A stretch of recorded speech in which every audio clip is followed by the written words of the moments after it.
আমার নাম মোহাম্মদ মানিক। মানিক, বয়স কত মানিকের? আমার বয়স হলো বর্তমান 23 বছর। 23 বছর চলতেছে। মানিক, বলেন কি বলার আছে, কি বিষয়ে কথা বলতে চান? বিস্তারিত ছোটবেলা থেকে শুরু করেন। হ্যাঁ। জি, গ্রামে ছোট থেকে বড় হই। হুম। ওইখানে আমাদের ফ্যামিলি সবাই থাকেন, বাইরে কেউ থাকতেন না, আচ্ছা। সবাই একসাথে থাকতাম। তো ফ্যামিলি সবার ছোট আমি, 3 ভাই 1 বোন, সবার ছোট আমি। জি। তাহলে ছোটবেলা থেকে মনে করেন বাবা কি করতো? হ্যাঁ, বাবা কৃষি কাজ করতেন। আচ্ছা। ধরেন 2-4-5টা গরু বাছুর ছিল, ওকে। এগুলো আমি দেখশন করতাম, ঘাস টাস কাটতাম, সেবা যত্ন করতাম। কিন্তু এক সময় দেখা গেলো কি আমি কাজকে অবহেলা করতাম, ঠিক মতো করতাম না কোনো কিছু। মানে বাবার যে জিনিস করা দরকার, ক্ষেত খামার, এগুলো আমি অবহেলা করি। ওকে। তারপর? তাহলে এক পর্যায়ে দেখা গেলো কোনো কিছু করি না, দুষ্টামি করি। তারপর বাবা এক জায়গায় চাকরি দেয়, তারপর চাকরি করতে পারি না, 1 সপ্তাহ পর চাকরি ছেড়ে দেই। এভাবে অনেক জায়গায় চাকরি দেয়। এটা কি চাকরি বলতে কি খুব ছোট বয়স? এটা হ্যাঁ হ্যাঁ, বয়স বলতে কত বছর বয়স ছিল? তখন 10-11। 10-11, মানে লেখাপড়া করাই নাই? জি না, লেখাপড়া আমি করি নাই, ওকে। ওনারা অনেক চেষ্টা করছেন। ওকে। তো লেখাপড়ার প্রতি আমার কোনো মন ছিল না, যে কারণে এটা করতে পারিনি। ওকে। তারপর আমি এক জায়গা থেকে আরেক জায়গায় আসে পড়ি, থাকতে পারি না। ফ্যামিলি ছেড়ে, মানে মূল বিষয় হলো ফ্যামিলি ছেড়ে আমি থাকতে পারি না কোনো জায়গায়। এই কারণে কোনো জায়গায় দিলে থাকতে পারি না। তারপর ওখান থেকে বাড়িতে চলে যাই। আবার 1 সপ্তাহ পর আবার আমাদের বাজারে এক দোকানে দেয়, আবার চলে আসি, থাকতে পারি না। জি। এভাবে কাটে। তারপর আস্তে আস্তে ফ্যামিলিতে থাকি, আর বাইরে কোনো জায়গায় দেয় না, যেহেতু থাকতে পারি না। তারপর এক পর্যায়ে এভাবে থাকতে থাকি 2-4-5 বছর পরে মনে করেন ইলেকট্রিকের কাজ শিখি আমি। আমার এক বন্ধু, ও কাজ করতো ইলেকট্রিকের। জি। তো ওকে বলছি আমাকে কাজটা শেখাও বন্ধু, ও আমাকে অনেকটা হেল্প করছে, কাজটা শিখলাম। তারপর শেখার পরে অনেকদিন হেল্পার হিসেবে করলাম। টুকটাক গ্রাম অঞ্চলে ইলেকট্রিকের কাজ আমি করতে পারি, পুরোপুরি শিখি নাই। ওকে। তারপর এক পর্যায়ে দেখা গেলো আমি চাইছি, আমার প্ল্যান হলো আমি এই ইলেকট্রিকের আমি একটা মাথা হয়ে যাব, মানে একটা বড় ধরনের আমি পর্যায়ে চলে যাব এভাবে। তারপর আমি চাইছি কোম্পানিতে কোনো কাজ করতে। তারপর কোম্পানিতে করি, কিছুদিন করি, মাসে। তারপর কোম্পানিতে টাকা পয়সা খুব ঝামেলা হয়, ওইখান থেকে চলে আসি, আবার বাড়িতে যাই।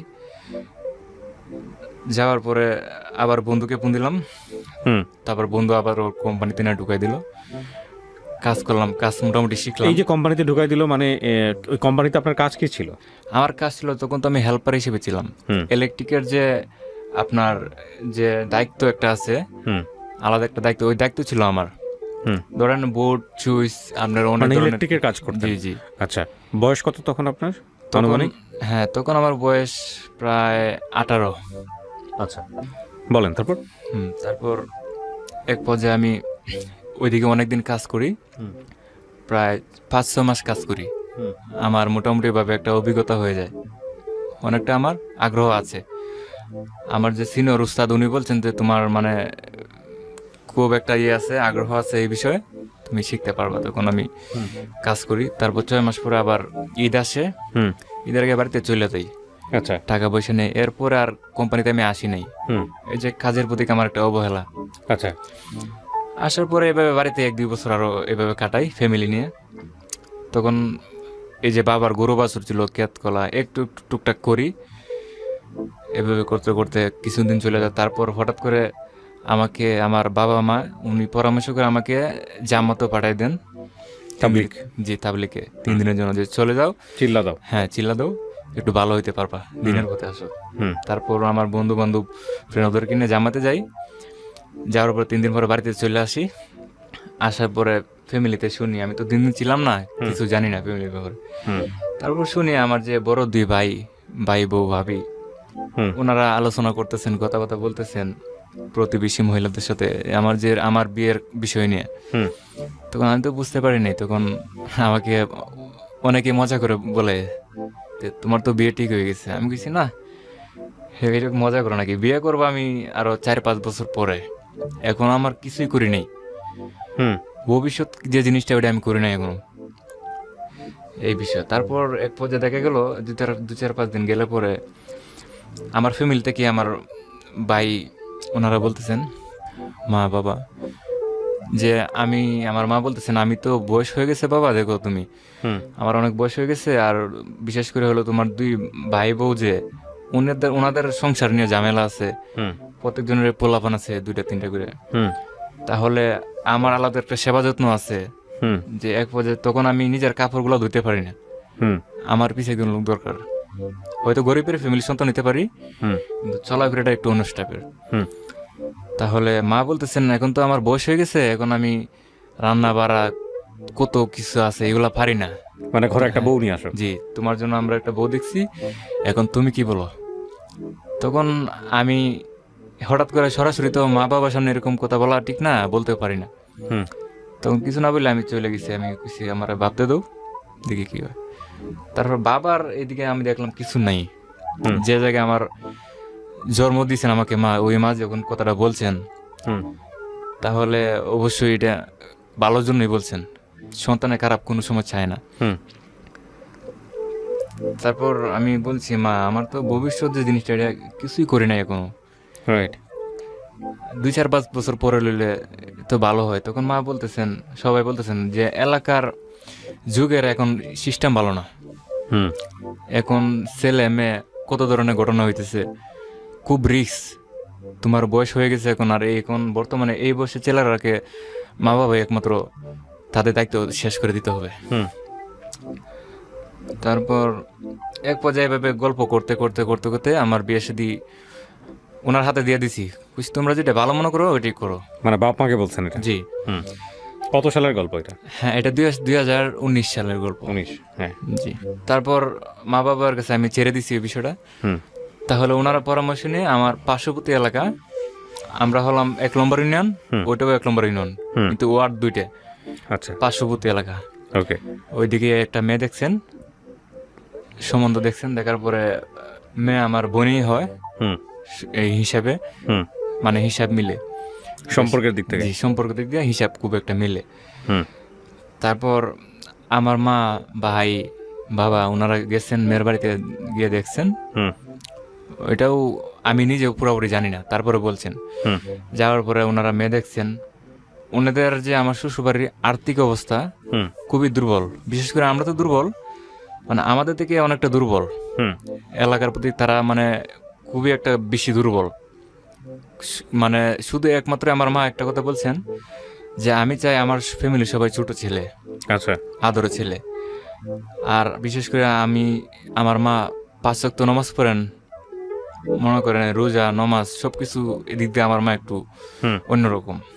ধার্মিক? হ্যাঁ, তারপর আমার মা বলছেন আমি চাই আমার মেয়েটা, যে আমার ছেলের বউটা হবে মানে পর্দাশী, পর্দা করবে, সম্মান জানবে, ঘরের বউ হয়ে থাকবে, সম্মান দিতে জানবে, আর মেয়েটাকে চাই মেয়েটা হয়তো ভালো। হুম তা আমরা মেয়ে দেখছি, দেখে পছন্দ হয়েছে, মেয়ে কোরআন শরীফ পড়ে, বাংলা পড়া আছে, ব্যবহার ভালো, হুম সব দিক দিয়ে ঠিক আছে। বিশেষ করে তোমার যে আর্থিক অবস্থা এগুলো তোমার দেখে লাভ নেই, হুম তুমি তো বাবা বউ কিনে থাকবে, ওকে দেখে বিয়ে করো, আমরা ওকে দেখে পছন্দ হয়েছে, হুম এখন তোমার কিছু বলার আছে নাকি বলো। আচ্ছা। আমি কইছি মা জীবনের তো একটা শেষ, বিয়ে শাদী জন্ম মৃত্যু একবারই হয়, হুম আমার তো বন্ধু বান্ধব আছে, ওদেরকে নিয়ে একবার আমি যাই, গিয়ে একটু দেখতে চাই। হুম তারপর বললো সমস্যা নেই, তুমি যেহেতু বিয়ে করবা তোমার দেখার অধিকার আছে, তুমি যাও গিয়ে দেখতে পারো। হুম তারপর আমি একটা বাইক নিয়ে আমার বন্ধু বান্ধব নিয়ে একদিন যাই। হুম যাওয়ার পরে বিশেষ করে আমি মা যেটা বলছেন অর্থনৈতিক হুম আর্থিক অবস্থা এগুলো দেখার কোনো প্রয়োজন নেই, যে ঘর বাড়ি মনে করুন ওইটাও নাই, হুম বিশেষ করে বস্তিতে যেভাবে মানুষ বসবাস করে হুম এরকমই। তখন আমি মার কথাটা আমার মনে পড়ে গেছে, মা তো বলছিলেন কথাটা, হুম যে তখন আমি যাই, যাওয়ার পরে ওনারা মেয়েকে সামনে আনেন, আমি দেখলে পরে মেয়েকে দেখে আমার পছন্দ হয়, হুম হুম ওরা দেখে আমার পছন্দ হয়েছে। তারপর আমি বলছি চলে যাই, হুম দেখা হয়ে গেছে। তারপর আমি চলে আসি বাড়িতে, হুম আসার পরে আমার কাছ থেকে মানে ট্রিটমেন্ট নিতে চাইতেছে ফ্যামিলি, হুম যে কি। তখন আমি একবার ভাবতেছি যে বউ কিনে তো থাকবো ঠিক আছে সারা জীবন, আমি তো শ্বশুর বাড়িতে পড়ে থাকবো না। তারপরও মন মানতেছে না, কারণ আমি তো শ্বশুর বাড়ির মনে একটা আছে, মানুষ একটা আশা ভরসা করে হুম যে আমি একটা বিপদে পড়লে শ্বশুর বাড়ি থেকে এটা চাবো এটা Support চাবো, হবে, হ্যাঁ। সাপোর্ট, যে কারণে আমি আর সাপোর্ট, ওরকম কিছুই নাই জি শ্বশুরের? সাপোর্ট বলতে কিছু নেই ওনারা ফ্যামিলিতে। আমি যে বিয়ে করি হুম ওই বউ ফ্যামিলিতে সবাই বড়। হুম ওর বয়স যখন 14 বছর তখন আমি বিয়ে করি। হুম ফ্যামিলিতে ওই বড়, আরো ওর 3টা বোন আছে, হুম ওরা আরো 3 বোন আছে, 3 ভাই আছে। ফ্যামিলিতে সবার বড়। আচ্ছা আর যারা আছে এখনো ছোট ছোট বাচ্চা ফ্যামিলিতে, এই কারণে মানে সবার বড় তো, মানে প্রথম মেয়েকে আমি বিয়ে করি। হুম এক পর্যায়ে আমার দিকে পছন্দ হয়েছে, তারপর বলছি জীবনে মানুষের তো দুদিনের দিন দেখি, মানে ওর তিনি দিকে আজকে আছে কালকে নাই। আচ্ছা, আমার মেয়েকে দেখে পছন্দ হয়েছে, ও যদি ভালো থাকে, মা বাবাও দেখছেন, ওইটা অবশ্যই ভালো হয়। তারপর আমি ডিসিশন দিয়ে ফেলেছি বাবা মাকে, হ্যাঁ তোমরা দেখো যেটা ভালো মনে করো ওইটাই। তারপর ওনারা এক পর্যায়ে যে শ্বশুর বাড়ি থেকে হুম যে একটা চাপ দিছে, কিরকম চাপ মানে আমরা যে দেখছি, আমরা কেন এটা জানাইতেছি না হুম বিয়ের ব্যাপারে, হুম খুব একটা চাপ দিয়ে ফেলেছে আমাদেরকে। হুম তারপর আমরা বলছি দেখো জীবনের একটা জিনিস বিয়ে শাদী, ওইটা তো ভাববা চিন্তা করতে হবে, হুম হঠাৎ করে তো আর কোনোভাবে হয় না এটা। হুম তারপর আমার ভাইকে বাবাকে বাজারে পাইলে পরে আমার শ্বশুরে অন্য এলাকার মানুষ বলে কি আমরা জানান তারিখ কবে কি করবেন। হুম তারপর আমার একটা চাচাতো ভাইয়ের কফি হাউস আছে বাজারে, ওই দোকানে বসেই শ্বশুরবাড়ির এলাকার লোক হুম মানে চাইতেছেন দোকানে বসে এটা এই যে বিয়ের সাথে আপনার মেয়েটাকে দেখে পছন্দ হয়েছিল? হ্যাঁ, আমার মেয়েদেরকে পছন্দ ছিল। মেয়েদের কিন্তু শ্বশুরবাড়ির অবস্থা ভালো না। অবস্থার প্রতি আমার বেশি একটা আমি ভালো ছিল না। হুম তারপরেও যে জায়গায় মা বলছেন যে মেয়ে যদি ভালো হয়, মেয়েকে নিয়ে তো তুমি সুখী হতে পারো, তো এর থেকে আর কিছু লাগে না। হুম তারপর Right. হ্যাঁ, ওই মার কথাই আমি সবসময় স্মরণ করছি, ওইটা মানে মার কথাই আমি এতটুকু আগাইছি। আর যেহেতু মা আমাকে বলছেন কথাটা নিজে থেকে, বিয়ে শাদীর ব্যাপার না করলে তো মা কষ্ট পাবে, এই জন্য আমি এটা ডিসিশন নিই। হুম তারপরে এক পর্যায়ে একটা দোকানে বসে কফি হাউসে হঠাৎ করে শুনি ওই দোকানেই আপনার বিয়ে শাদীর ডেট, একটা ডেট মানে ওরা চাইতেছে ওইটা দিয়ে ফেলতো। হুম তো ওইটা তো আর আমি জানি না। তারপর বাড়িতে বড় ভাই আসেন, আসলে বড় কইতেছে, হুম চিল্লাচিল্লি করতেছেন যে জীবনে বিয়ের সাথে শেষ বিয়ে এটা, ফ্যামিলি তো আর কেউ নাই ছোট, এত তাড়াহুড়ার কি আছে, আমরা একটু ভাবি ইয়ে করি সময়। আর 15 দিন পরে ঈদ, কুরবানি ঈদ, হুম মানে সবাই বলতেছেন যে ঈদটা যাক, ঈদের উপলক্ষে বিয়ের সাথে হোক, এটা ভালো হয়। হুম তখন আমার শ্বশুর বাড়ির লোকেরা মানতেছেন না। হুম তখন আমি আপনাদের তো অনেকটা হ্যান্ডসাম ছিলাম, হুম আল্লাহ তাআলা আমার সবকিছু ঠিকঠাক ছিল। এমনিতে হয়তো পড়ালেখার দিক দিয়ে আমি দুর্বল, হুম আর্থিক অবস্থা, কিন্তু এমনিতে আমি অনেক মানুষে আদর করছেন, সম্মান দিছেন। এই জন্য মানে আমাকে একটু মানুষে বেশি ভালোবাসতেন, পছন্দ করতেন সবাই। হুম যে কারণে আমার যেই দেখে তারে মায়া লাগে। হুম। যে ওনারা বলতেছেন পরে যদি ছেলেটা অস্বীকার যায়, বিয়ে শাদী না করতে চায়, কারণ ছেলে তো সুন্দর, যে কেউ বিয়ে দিতে রাজি হবে, হুম ওদের ভিতরে ওই সন্দেহ ঢুকে গেছে। আচ্ছা এক পর্যায়ে ওনারা চাপ দিয়ে লাইছে আমাদেরকে, মানে তারিখ দিতে হবে, আচ্ছা ওনারা ঈদ মানবেন না, আচ্ছা ঈদের আগেই বিয়ে শাদী একটা এটা করতে হবে। সমাধান চাচ্ছে। জি। প্রিয় শ্রোতা, আমরা এই জায়গাটায় ছোট্ট একটা বিরতি নেব এবং বিরতির পর আবারও ফিরে আসবো জীবন গল্পে। যাওয়ার আগে আপনাদেরকে বলতে চাই, ঢাকা এফএম এর নতুন আরও একটি ইউটিউব চ্যানেল, যেখানে আপনারা জীবন গল্প এবং সিক্রেটস অনুষ্ঠানের ভিডিওগুলো দেখতে পারবেন। আমাদের এই চ্যানেলটি আপনারা সাবস্ক্রাইব করুন। আমাদের চ্যানেলটির ঠিকানা হচ্ছে www.youtube.com/ilovedhakafm, ILOVE love DHAKAFM। চ্যানেলটিতে গিয়ে আপনারা সাবস্ক্রাইব করুন। আমার এই অনুষ্ঠানগুলোতে যদি আপনি অংশগ্রহণ করতে চান, আমাদেরকে ফোন করবেন। আমাদের ফোন নাম্বারটি হচ্ছে 09611904904। আমি আবারও বলছি 09611904904। ওকে, ছোট্ট একটা বিরতি। জীবন গল্প, জীবন গল্প। জীবন নাটকের চেয়েও নাটকীয়।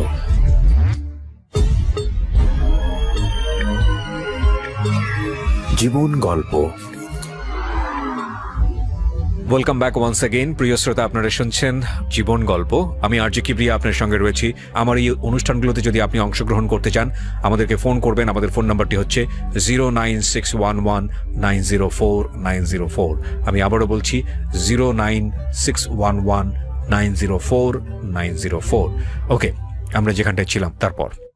এখন এক পর্যায়ে আমার বাবা খুব সরল মানুষ ছিল, আগের মানুষ তো কোনো ঝামেলার মধ্যে যেতে চায় না। হুম তো আমার বাবাকে তো বাবা সরল মানুষ, দোকানে বসে রয়েছেন, কপি টুপি খাইতেছে, কথা কথা বলতেছে। এক পর্যায়ে আমার বাবারে ওনারা কিভাবে হুম কি করে মানে বানায় লাইছে, হুম তারপর বাবারে রাজি করাইছে। হুম বলছেন আপনি তারিখ দিন, আপনার ছেলে তো আপনার উপরে যাইতে পারবে না, হুম কারণ আপনি হয়েছেন গার্জিয়ান, আপনার ছেলে তো আপনার কথা ফেলতে পারবে না। তো এক পর্যায়ে ঈদের 15 দিন আগে তারিখ ফেলে দেয় হুম যে শুক্রবারে বিয়ে। তখন বাড়িতে আসার পরে শুনতেছি ফ্যামিলিতে, আমি পাশের রুমে থাকি তো, আলাদা রুম আমার। হুম তে বাবা মা ওনারা ভাবি সবাই কথা বলতেছেন। এক পর্যায়ে আমি কথাগুলো শুনতেছি বিয়ে শাদীর ব্যাপারে, তারিখ ফেলে দেওয়া হয়েছে। তখন আমার অনেকটা কষ্ট লাগছে। হুম আমি বুঝছি বাবা মার কথা মতোই আমি বিয়ে শাদী করতেছি, কিন্তু আমার তো একটা মন মানসিকতা থাকতে হবে। হুম আমার তো ভাই ব্রাদার আছে, আমার তো একটা মন আছে, আমার তো অনেকটা বুঝতে হবে জীবনে, যেহেতু আমি একটা বিয়ে করতেছি, ওইটা নিজে ভুল করে কোনো সময় ভুল করা যাবে না, হুম ভুল করলে পস্তাইতে হবে। রাইট তখন ওইটা আমার মাথায় ঢুকে। তখন এক পর্যায়ে আমার জীবনে একটা এলোমেলো শুরু হয়ে যায়। আমি যে ভাববো কোনো ইয়ে করবো, তখন থেকে আমি যদি একটা কথা বলি ফ্যামিলিতে সবাই রাগ হয়ে যায়। কেন তাদের কথা আমি ফেলে দেবো? হুম তাদের কথা আমার মানতে হবে, সাপোর্ট দিতে হবে। ওকে হ্যাঁ, এক পর্যায়ে বাধ্যতামূলক আমার ফ্যামিলিতে কথা বলার কোনো অধিকার নাই, যেহেতু ছোট আমি, না বলার কারণে বাধ্যতামূলক আমার ওইটা মেনে নিতে হয়েছে ওকে বিয়ের ব্যাপারটা। হুম তারপর বলছি আমি কিছুই বলবো না, কিছুই শুনবো না, চোখ দিয়ে দেখবো, কান দিয়ে শুনবো। আর আমার বড় যেত ওনারা মুরব্বী, ওনারা যেটা বলেন ওইটাই। হুম তারপর এক পর্যায়ে শুক্রবার, তারিখটা আমার সঠিক মনে নেই, বিয়ের তারিখ ফেলে দেয়। এর 11 দিন বা 12 দিন পরে কুরবানি ঈদ। আমার অনেকটা আফসোস যে অনেক জায়গায় বাইরে আমার বন্ধু বান্ধব থাকে, ভাই ব্রাদার থাকে, আত্মীয় স্বজন, ওনারা বাড়িতে আসবেন। হুম আমার খুব শখ ছিল আমি শেষ বিয়ে করতেছি যখন একটু মানে ভালোভাবে করব, যেন একটু খুশি থাকে মন, হুম সবাই জানে। তো ওইটা আর করতে পারিনি, ঈদের আগেই তারিখ ফেলে দে। হুম এর মাধ্যমে আমি ওই মেয়ের সাথে একটু লম্বার নেই যোগাযোগ করি, আমার যে ওয়াইফ, কথাবার্তা বলি। হ্যাঁ, কথাবার্তা ভালোই লাগে অনেকটাই। মোটামুটি ভাবে স্কুলও পড়ালেখা করতো সে এলাকাতে, মানে ভাবছি তার কথাবার্তা শুনে তার মেধা শক্তি ভালো, আচার আচরণ সবকিছুই ভালোই হবে, খবরটা আমার ভালোই হবে, খারাপ না। হুম তারপরে এক পর্যায়ে আমার একটু মানে কথা বলতে বলতে আমার একটু ভালো লাগে, হুম মানে মনের ভিতরে একটা উৎসাহ জাগে। এভাবে কিছুদিন যায়, তারপরে বিয়ের তো সময় মানে চলে আসছে, বেশি দেরি নেই, কাউকে জানাইতে পারে না কিছু না। এক পর্যায়ে সময় চলে এসে তারপর আমি রেডি হই, সেদিন আমি বিয়ের জন্য প্রস্তুত। শুক্রবারে আমি বউকে আনতে যাব। আচ্ছা তখন যাই গাড়ি টাড়ি নিয়ে, শ্বশুরবাড়ি এলাকা তো পার্শ্ববর্তী এলাকা, কোনো মানে ঝামেলা নেই। মানে এলাকা থেকে, আমাদের এলাকা থেকে হাঁটতে গেলেও 5 মিনিট সময় লাগে, খুবই কাছে। তারপর যাই, মানে এক পর্যায়ে শেষে আমি বউকে উঠা নিয়ে আসি বাড়িতে। আচ্ছা আসার পরে তো বিয়ের কাজ বিয়ে শেষে, করলেন কত সালে তাহলে? বিয়ে করে আমি 2019 সালে, 2019 সালে। আজকে থেকে প্রায় 2 বছর হয়। ওকে, মেয়ের বয়স কত ছিল তখন? তখন মেয়ের বয়স ছিল 14 বছর। ওকে তো এখন থেকে প্রায় 2 বছর হয় বিয়ের আমার বয়স। আমি আর বাইরে যাই না, যেহেতু বিয়ে শাদী করছি, বাড়িতে থাকি, এভাবে সময় যায়। তারপর শ্বশুর বাড়ি থেকে লোক আসে, কাছাকাছি তো অনেকে আসে, আসা যাওয়া করে, এভাবে ভালোই 1-1.5 মাস কাটতেছে। সব দিক দিয়ে ভালোই পাইছি আমি, শ্বশুর শাশুড়ি, আচার আচরণ, মানে সবাই বলতেছে এলাকা বিয়ে লইছো খুব ভালো, তোমার শ্বশুর ভালো আছে, শাশুড়ি ভালো আছে, মানে এইভাবে খুব একটা ভালো লাগতেছে। এভাবে যায় কিছুদিন, তারপর কিছুদিন পর আমার যে ওয়াইফ, আমি তো প্রায় 2 মাস হয়ে যায় বিয়ের বয়স, তারপর একটু মানে অর্থনৈতিক অবস্থা খুব দুর্বল হয়ে যায়, মানে চাইছি আমি বাইরে যাওয়ার লাগবো আবার কাজ কামের জন্য, কোম্পানি থেকে ফোন আসছে। তারপর এক পর্যায়ে আমি আবার বউকে রেখে আমি বাইরে চলে যাই নেত্রকোনা কোম্পানি কাজে। তারপর এবার কিছুদিন কাজ করি, প্রায় 1 সপ্তাহ হয়ে গেছি বাড়ি থেকে। তখন আমার ওয়াইফে আমাকে ফোন টোন দেয়, মিস করে, আমিও মিস করি। প্রথম বিয়ে করে তো থাকা যায় না দূরে বেশি। তারপর কথাবার্তা বললে বেশি মায়া লাগে, বাইরে থাকতে পারি না। আচ্ছা এক পর্যায়ে আমার অনেক কষ্ট লাগে, কথা বললেই কষ্ট হয়, থাকতে পারি না ফ্যামিলি ছেড়ে। তারপর আমার বউ বলতেছে তুমি চলে আসো বাড়িতে, দরকার নাই টাকা পয়সা কোনো কিছু, দরকার দিলে আমরা না খেয়ে থাকবো। হুম তো আমাকে সান্ত্বনা দিল। আমি বলছি দেখো বিয়ে শাদী করছি, সব কিছু দরকার, অর্থনৈতিকটাই দরকার একটু বেশি, টাকা পয়সা, কারণ আমাদের সামনে ভবিষ্যৎ ভবিষ্যৎ আছে তো। তারপর আমি 15 দিন কাজ করার পরে আমি বাড়িতে চলে আসি। আসার পরে এর ভিতরে সে বাড়িতে গেছে, আসা যাওয়া করছে, ওইটা আমি জানি না। হুম ও যে বাবার বাড়িতে গেছে অনেকবার গেছে এই 15-20 দিনের ভিতরে, কিন্তু সেটা আমাকে বলে নাই। আসার পরে খবর পাইছি 2 দিন 3 দিন পরে পরে বাপের বাড়িতে যায়, আসা যাওয়া করে। হুম তারপর আমি তো ভাবছি যা প্রথম প্রথম তো হয়তো একটু মনে পড়ে বেশি হুম ফ্যামিলির বিষয় নিয়ে, এই জন্য যায়, সমস্যা নেই। তখন যে মূল একটা বিষয় এখানে, এখানে তার মনের ভিতরে একটা খুব দুর্বলতা আছে, হুম সেটা আমি খুব পরে জানতে পারি। কিছু কিছু লোকে আমাকে বলে, কিন্তু ওটা আমি বিশ্বাস করি না। কি বলে, আপনি কার মাধ্যমে জানতে পারেন? এরকম ভাবে বললে হবে না, একদম এক্সাক্ট তথ্য লাগবে আমার। হ্যাঁ হ্যাঁ, আমাদের যে প্রতিবেশী মানুষ হুম বা শ্বশুরবাড়ি এলাকার মানুষ, হুম কারণ পার্শ্ববর্তী এলাকায় বিয়ে নিছি তো, এই এলাকার অনেকের সাথে আমার পরিচিত আগের থেকেই। হুম যারা পরিচিত ওনারা আমাকে বলেন যে তোমার বউ তো, কি ব্যাপার তুমি থাকো বাহিরে আর তোমার বউকে বাড়িতে ফেলে চলে যাও, হুম ও তো 2 দিন পরে পরে বাড়িতে যায়, এটা তো ভালো না, বাড়িতে যাওয়া আসা যাওয়া। আমি বলছি ওটা তো আমার ব্যক্তিগত বিষয় ভাই, ওটা আমার ফ্যামিলির বিষয়, আমার ওয়াইফ বাড়িতে যাবে আসবে, সমস্যা কি? তারপর ওরা ওরা আর কিছু বলে না। তারপর আবার কিছুদিন যায়, আমি কোনো জায়গায় চলে গেলে ও বাড়িতে যায়। তারপর আবার এই যে আমাকে ওই লোকগুলা বলে যে এগুলো কিন্তু ভালো না, বেশি বেশি বউকে মানে ছেড়ে দেওয়া, আচ্ছা শাসন করতে হবে। তারপর মানুষের কথা আমি কান দিই না, এটা আমার পার্সোনাল বিষয়। তারপর এক পর্যায়ে আমাকে একজনে আমার কানে কথাটা নিউজ দেয় যে আমার ওয়াইফ নাকি ওদের এলাকার একটা ছেলের সাথে সম্পর্কটা অনেক দিন ধরে, আমাদের যে বিয়ের প্রায় 1-2 বছর আগে থেকে এই সম্পর্ক। হুম যেই ছেলের সাথে সম্পর্ক, ওই ছেলে মানে আমার ওয়াইফকে বিয়ে করতে চাইছিল, প্রস্তাব দিছিল, কিন্তু আমার শ্বশুর মানে ওইটাতে মানে রাজি হয় নাই, আচ্ছা কারণ ছেলে ভালো না, ছেলে নেশাখোর, তার স্বভাব চরিত্র বিষয়টা ভালো না। হুম এই জন্য মানে ছেলেটা খুব ডিস্টার্ব করতো ওকে আচ্ছা বিয়ে করার জন্য। এটাও একটা টর্চারিং করার উপরে, ধরুন স্কুলে গেলে পরে গেটের সামনে দাঁড়ায় থাকতো, ডিস্টার্ব করতো, একসময় দেখা গেল হাতে ধরে ফেলে, মানে খুব মানে একটু টর্চারিং করে। তারপর ওই বিষয়টা কি আমার ওয়াইফ বিয়ের পরে আমাকে বলে, যে বিষয়টা এখন বলতেছি, হুম যে ওই ছেলে খুব ডিস্টার্ব করতো, মানে চাইছিল ওকে বিয়ে করতো, যে কারণে ওকে মানে বিয়ে করার জন্য তাকে অনেক কিছু মানে জাদুটনা করছে সে, হুম যেন তাকে কেউ বিয়ে না করতে পারে, বিয়ে করলেও যাতে কারো সংসার এটা বেশি দিন টিকবে না, আচ্ছা এরকমভাবে সে একটা সাজায় রাখছে। তারপরে এক পর্যায়ে যখন ওই ছেলের কাছে বিয়ে দিতে রাজি হয় নাই, হুম আমার কাছে বিয়ে দিছে, তখন ওই ছেলে তো, এগুলো আপনি জানছেন কার কাছ থেকে? হ্যাঁ আমার শোনা যে, কথা? হ্যাঁ আমার যে শ্বশুরবাড়ি এলাকার লোক, হুম কিছু লোকের সাথে আমার বন্ধু বান্ধব ছিল পরিচিত, যারা সত্য কথা বলেন, হুম ওনাদের কাছ থেকে আমি শুনছি। তখন আমি বিশ্বাসের উপরে হুম আমি প্রমাণও পাইছি। প্রমাণ কি পাইলেন আপনি? প্রমাণ যখন আমাকে একজন একটা কথা বলেন এই বিষয়ে, তখন তো একটা ভিতরে দুর্বলতা আসে। হুম মানে এক ধরনের কোশ্চেন তৈরি হয়। হ্যাঁ, আমার ওয়াইফ এটা কি সত্যি না মিথ্যা, মানুষে বলে এরকম হয়, হুম বাপের বাড়িতে গেলে পরে বলে এই ছেলেদের সাথে আড্ডা মারে, মজা লয়, হুম মানে যা মন চায় তা করে, নিজের স্বাধীনতা, মানে আমার কোনো পারমিশন নেয় না, হুম এরকমটা শুনি। শোনার পরে তো আমার খারাপ লাগে মানুষের কাছ থেকে শুনে। তারপর আমি ভাবছি এক পর্যায়ে তো আমার একটা বিষয়টা দেখার দরকার, ফলো করা দরকার। এক পর্যায়ে আমি ওকে বাপের বাড়িতে পাঠাই, যাওয়ার পরে আমি সবার চোখের আড়ালে আমি ফলো করি, সে বাড়িতে গেছে, আমি 3 দিনের জন্য বাড়িতে পাঠাইছি, কি করে, কোথায় থাকে, কতটুকু সময় কোথায় কাটায়, আচ্ছা এটা আমি ব্যক্তিগতভাবে ওটা আমি ফলো করি। আমি একটা অন্যরকম ছদ্মবেশে, যেন কেউ না বুঝতে পারে আচ্ছা শ্বশুর বাড়িতে গেছি। আচ্ছা তারপর এক পর্যায়ে আমি অল্প অল্প করে আমি গল্প জানতে পারি যে না, বিষয়টা কিছুটা ম্যাচিং আছে যারা বলছিল, হুম কারণ তার খুব একটা খারাপ নজর ছিল।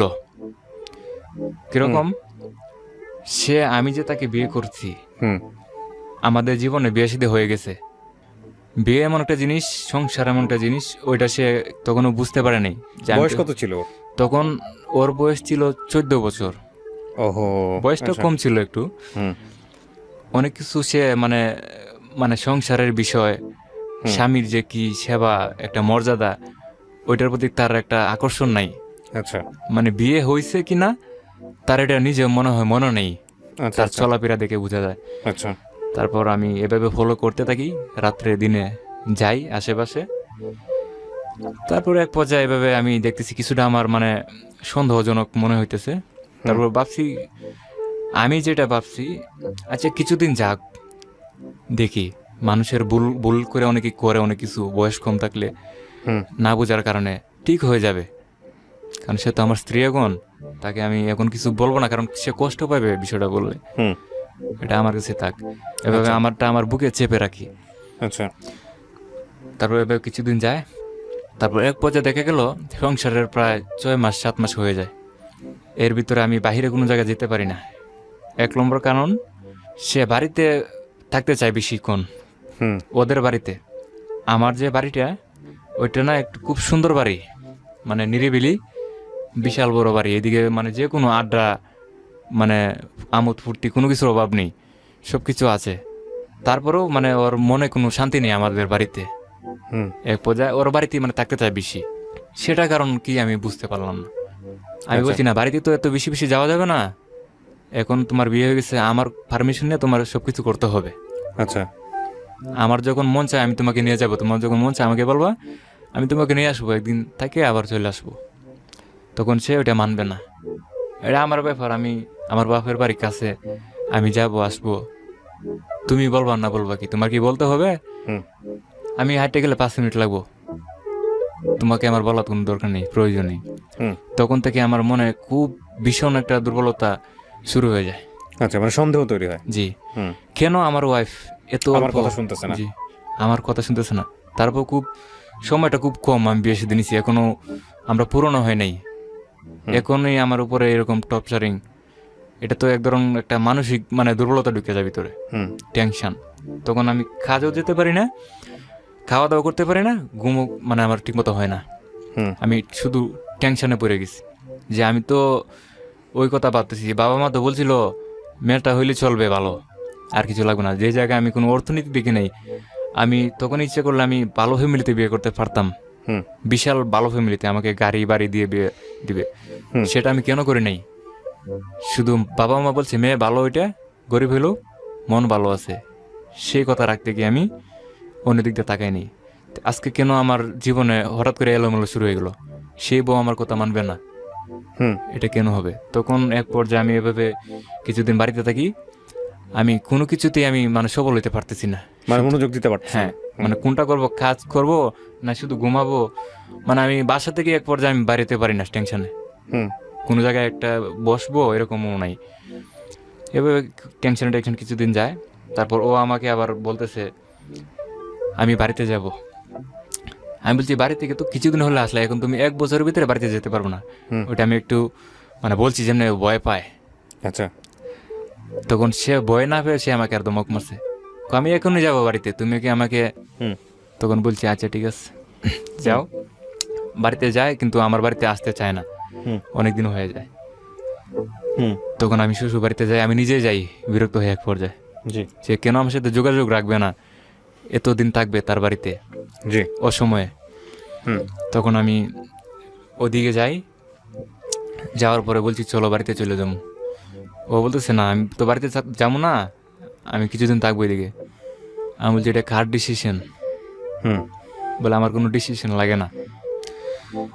তখন আমি বলছি তুমি কি আমার সাথে এখন যাবা আমার বাড়িতে, সেটা আমাকে বলো, হ্যাঁ বা না। হুম বলে না, আমি আর কিছুদিন থাকবো এদিকে। আমি বলছি তোমার কি এদিকে কোনো কাজ আছে? না। তারপর আমি এদিকে থাকবো। তারপর আমি বলতেছি আমি কি তোমাকে এদিকে চাকরি দিছি? হুম বলে না।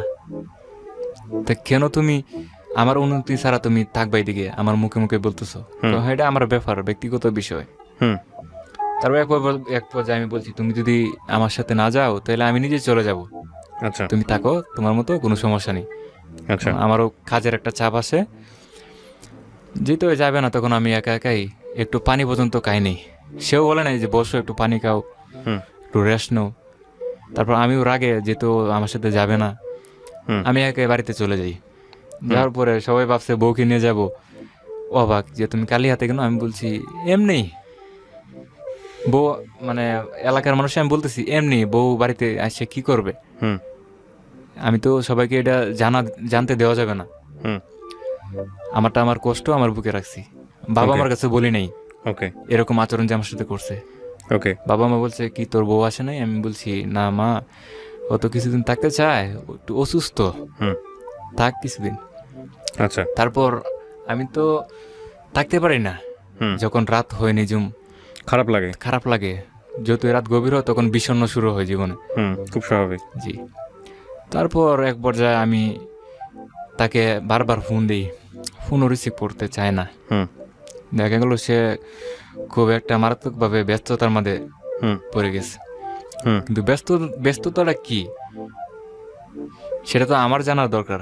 হুম সে তো ব্যস্ত আমাকে নিয়ে না। মানে আপনাকে পাত্তা দিচ্ছে না সোজা হ্যাঁ, বাংলায়। আমাকে পাত্তা দিচ্ছে না। হুম তার মতো সে ব্যস্ততা কেন থাকবে? তারপর যে আমি ফোন দিই যে তুমি চলে আসো বাড়িতে, হুম আমার তো খুব কষ্ট হয় খাওয়া দাওয়া, আম্মা হুম। অসুস্থ, আমি নিজেও অসুস্থ, হুম আমার শরীরে শান্তি নেই, তুমি চলে আসো। তুমি চলে আসো, সমস্যা কি আমার বাড়িতে? হুম তখন আমি বলছি তুমি কি আমাকে ঘর জামাই নিবা নাকি বলতেছো, মানে হাসে হাসে বলতেছি হুম আমি তোমার বাড়িতে কেন যাব? তখন সে বলতেছে তুমি ঘর জামাই তো তুমি।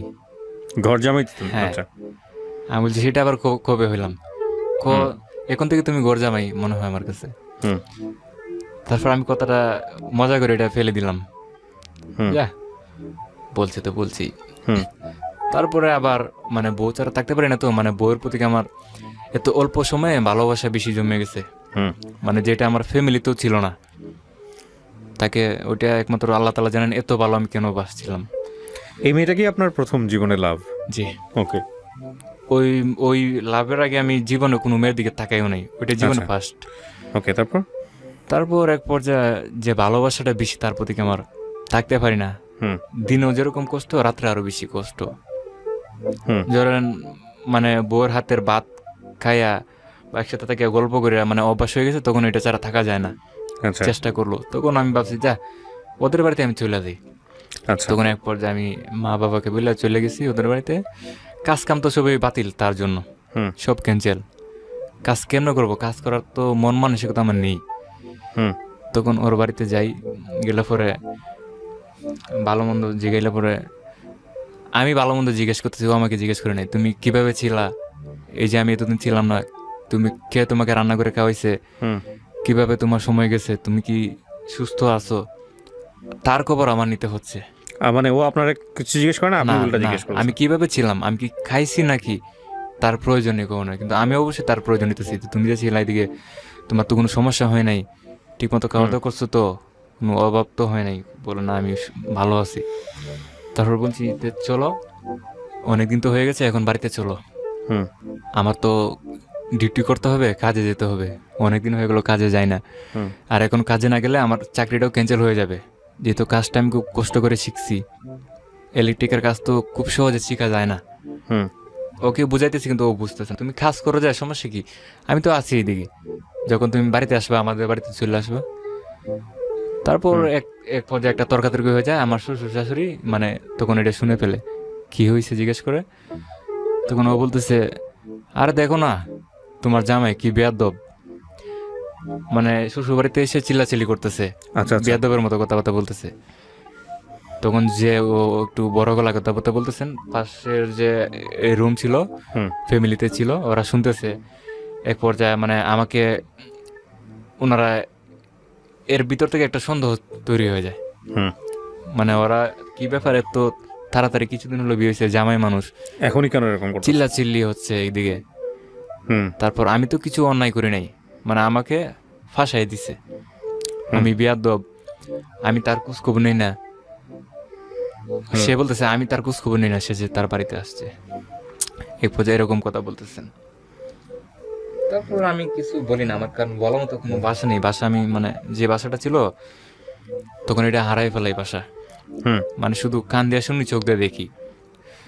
আর শুধু উপরওয়ালার কাছে আমি মানে প্রার্থনা করি যে তুমি আমাকে সুন্দর একটা জীবন দাও, আমার বউর মাথা তুমি ঠান্ডা করে দাও, যেন সমস্যা কোনো না হয়। হুম অনেক আশা করে তাকে বিয়ে করছি। তারপর এক পর্যায়ে এভাবে কিছুদিন যায়, তখন দেখা গেল জানেন মানে ওর কাছে আমি দুর্বল, কিন্তু কেন সেটা আমি নিজে জানি না।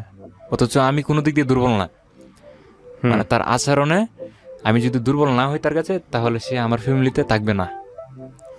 এই পরিস্থিতি শুরু হয়। হুম হুম তখন মানে একটা আছে না যে ফ্যামিলিতে অনেকেরই মানে স্ত্রীর কথা চলতে হয়, হুম ওঠার কথা বলে উঠতে হয়, বসার কথা বললে বসতে হয়, সেটা শুরু হয়ে যায়। তখন আমি অনেক সময় সেটা ভাবি একা একা, হুম এটা কি শুরু হয়ে গেল। এক পর্যায়ে আমি তখন তো আর কারো কাছে কিন্তু বলতে পারি না, কারণ এটা তো বলার মতো বিষয় না। এটা হুম আমারটা আমি আমার বুকে চেপে রাখি, কারো কাছে বলতে পারি না, আর কেউ বুঝতেও চায় না। এটা হুম বুঝতে পারেও না, কারণ সে এরকম সময় করে যেন কেউ না দেখে, কেউ না বুঝে, হুম শুধু আমাকে আঘাত দিয়ে। তারপর এক পর্যায়ে আমি বলছি অনেকদিন হয়ে গেছে, ফ্যামিলি তো অভাব শুরু হয়, কারণ অর্থনৈতিক তো দুর্বল আমাদের। হুম এক সময় ছিল সেটা নষ্ট হয়ে যায়, তখন আবার বাইরে যাই, হুম ওকে বুঝাই যে তুমি ভালো থাকো, আমি এক সপ্তাহ পর পর আসবো তোমার সাথে দেখা বাইরে করবো। যাই মানে কাজ করতে? হ্যাঁ, কি কাজ করতেন বাইরে গিয়ে? ইলেকট্রিকের কাজ করতাম। ইলেকট্রিকের কাজ করতেন। এক পর্যায়ে আমি ওকে বুঝাইছি যে তুমি থাকো, আমি বাইরে যাই, টাকা পয়সা তো আমাদেরই দরকার, সামনে যে অনেক দিন আছে, সময় আছে, হুম আমাদের ভবিষ্যৎ আছে, পোলাপান হবে, ফ্যামিলি বড় হবে, টাকা দরকার। হুম এইদিকে তো থাকলে আমাদের চলবে না। তাহলে তাকে বুঝাই আমি যাই আবার ওই কাজে। যাওয়ার পরে শুনি ফোন দিছি, ফোন দিলে পরে বলে আমি বাপের বাড়ি চলে আসছি। আমি বলছি তুমি যে চলে আসছো, আমার তো আমি হয়তো বাড়িতে নেই, কিন্তু আমার বাবা আছে, মা আছে, ফ্যামিলিতে অনেক কেউ আছে, হুম ওদেরও তো একটা আশা আছে যে তুমি বউ, ওদের কথা তুমি মানবা, সম্মান দিবা। হুম ওনারা যেটা বলে, কারণ ওনারাই পছন্দ করে বিয়ে করেছেন আমাকে। আমি Right. নাই, আমি নাই তাতে কি হয়েছে, তুমি তো বাড়িতে থাকতা, অথচ আমাকে তো তুমি জিজ্ঞেস করতা। তখন সে একটু মানে অন্যরকম ভাবে কথা বলে আমাকে। হুম এভাবে আমি কিছু বলি না, আমি মানে একটা ডিসিশন নিছি, ও কি করতে চায়, কিভাবে মানে কি করতে চায়, ওইটাই আমি দেখি, সময় দিই। এভাবে আমি কাজ করতে থাকি, কিছুদিন তার সাথে আমি যোগাযোগ রাখি না, মানে কষ্ট পাইছি তার মাধ্যমে। আমি কিছুদিন যোগাযোগ রাখি না, ফোন বন্ধ করে ফেলি, ও আমাকে ফোন দেয় না। তারপর আমি আবার থাকতে পারি না, কথা না বললে অভিমান রাখতে পারি না, তারপর যোগাযোগ করি। তারপর ও বলতেছে তুমি বাড়িতে আসবা না? আমি বলছি কোনো কাজ আছে? না, তোমার কি টাকা পয়সা বেশি প্রয়োজন, তাহলে তুমি তোমার চেষ্টা করো, আমি আমার চেষ্টা করি। হুম তারপর এক পর্যায়ে আমার কথাটা কষ্ট লাগে, তারপর আমি কাজ একদম ছেড়ে দিয়ে আসি পড়ি। টাকা পয়সাও আমি মানে পাইতাম কোম্পানিতে, ওইগুলো আমি আনিনি। কথাটা শুনে আমার কিরকম একটা সন্দেহ লাগছে, ওই দিন আমি রাত্রে ট্রেনে চলে আসি বাড়িতে। হুম আসার পরে বলছি আর চাকরি করুম না, তোমার কাছে সবসময় থাকবো। তারপর ওইভাবে দেখা গেল থাকতে থাকতে ফ্যামিলিতে বেশি দিন যায় না, আবার অভাব শুরু হয়ে যায়। যখন আমার বাবা তো কাজ কাম কিছু করতে পারে না, আমার উপরে সব কিছু ফ্যামিলির, হুম তখন ওইটা নিয়ে ঝামেলা, যে ফ্যামিলিতে মনে করেন সব কিছু ঠিকঠাক হয় না।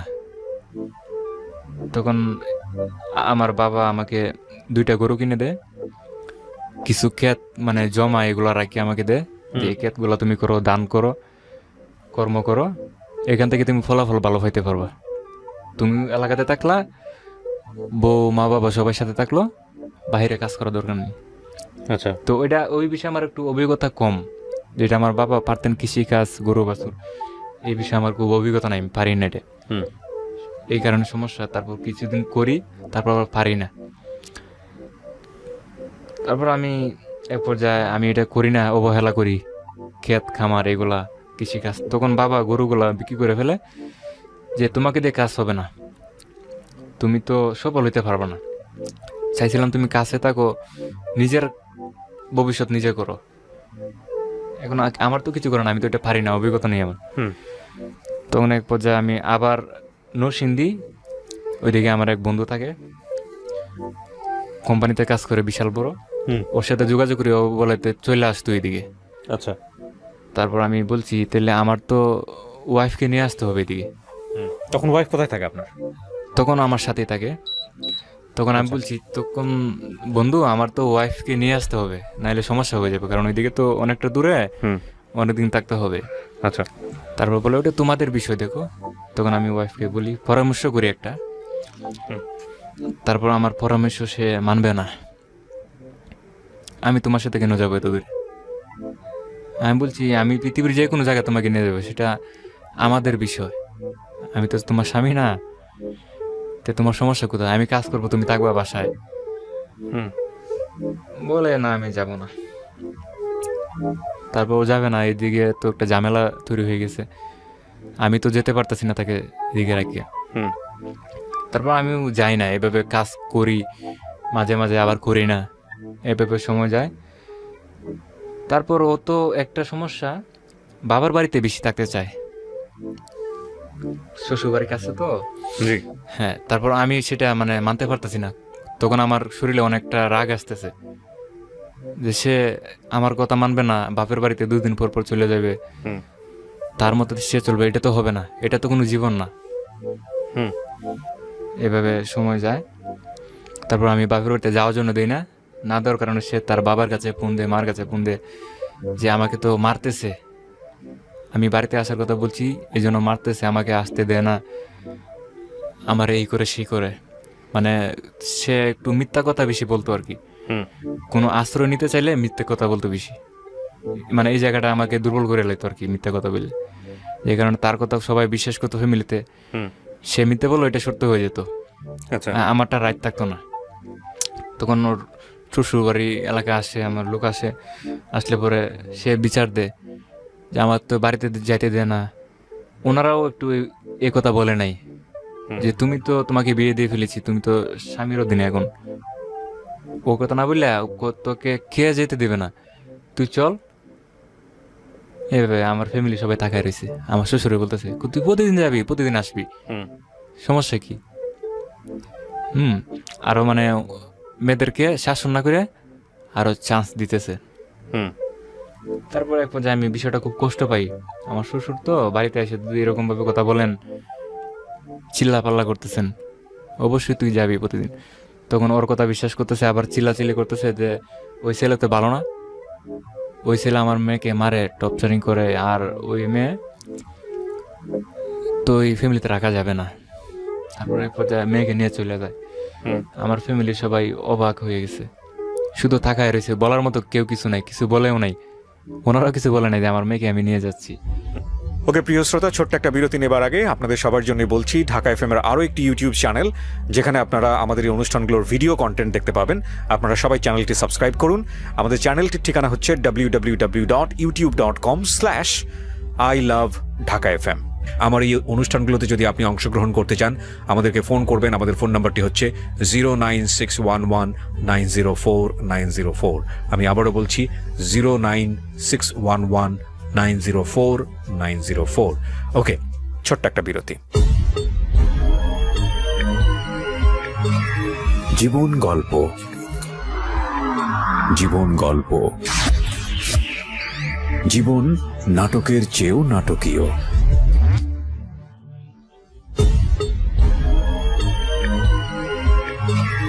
জীবন গল্প।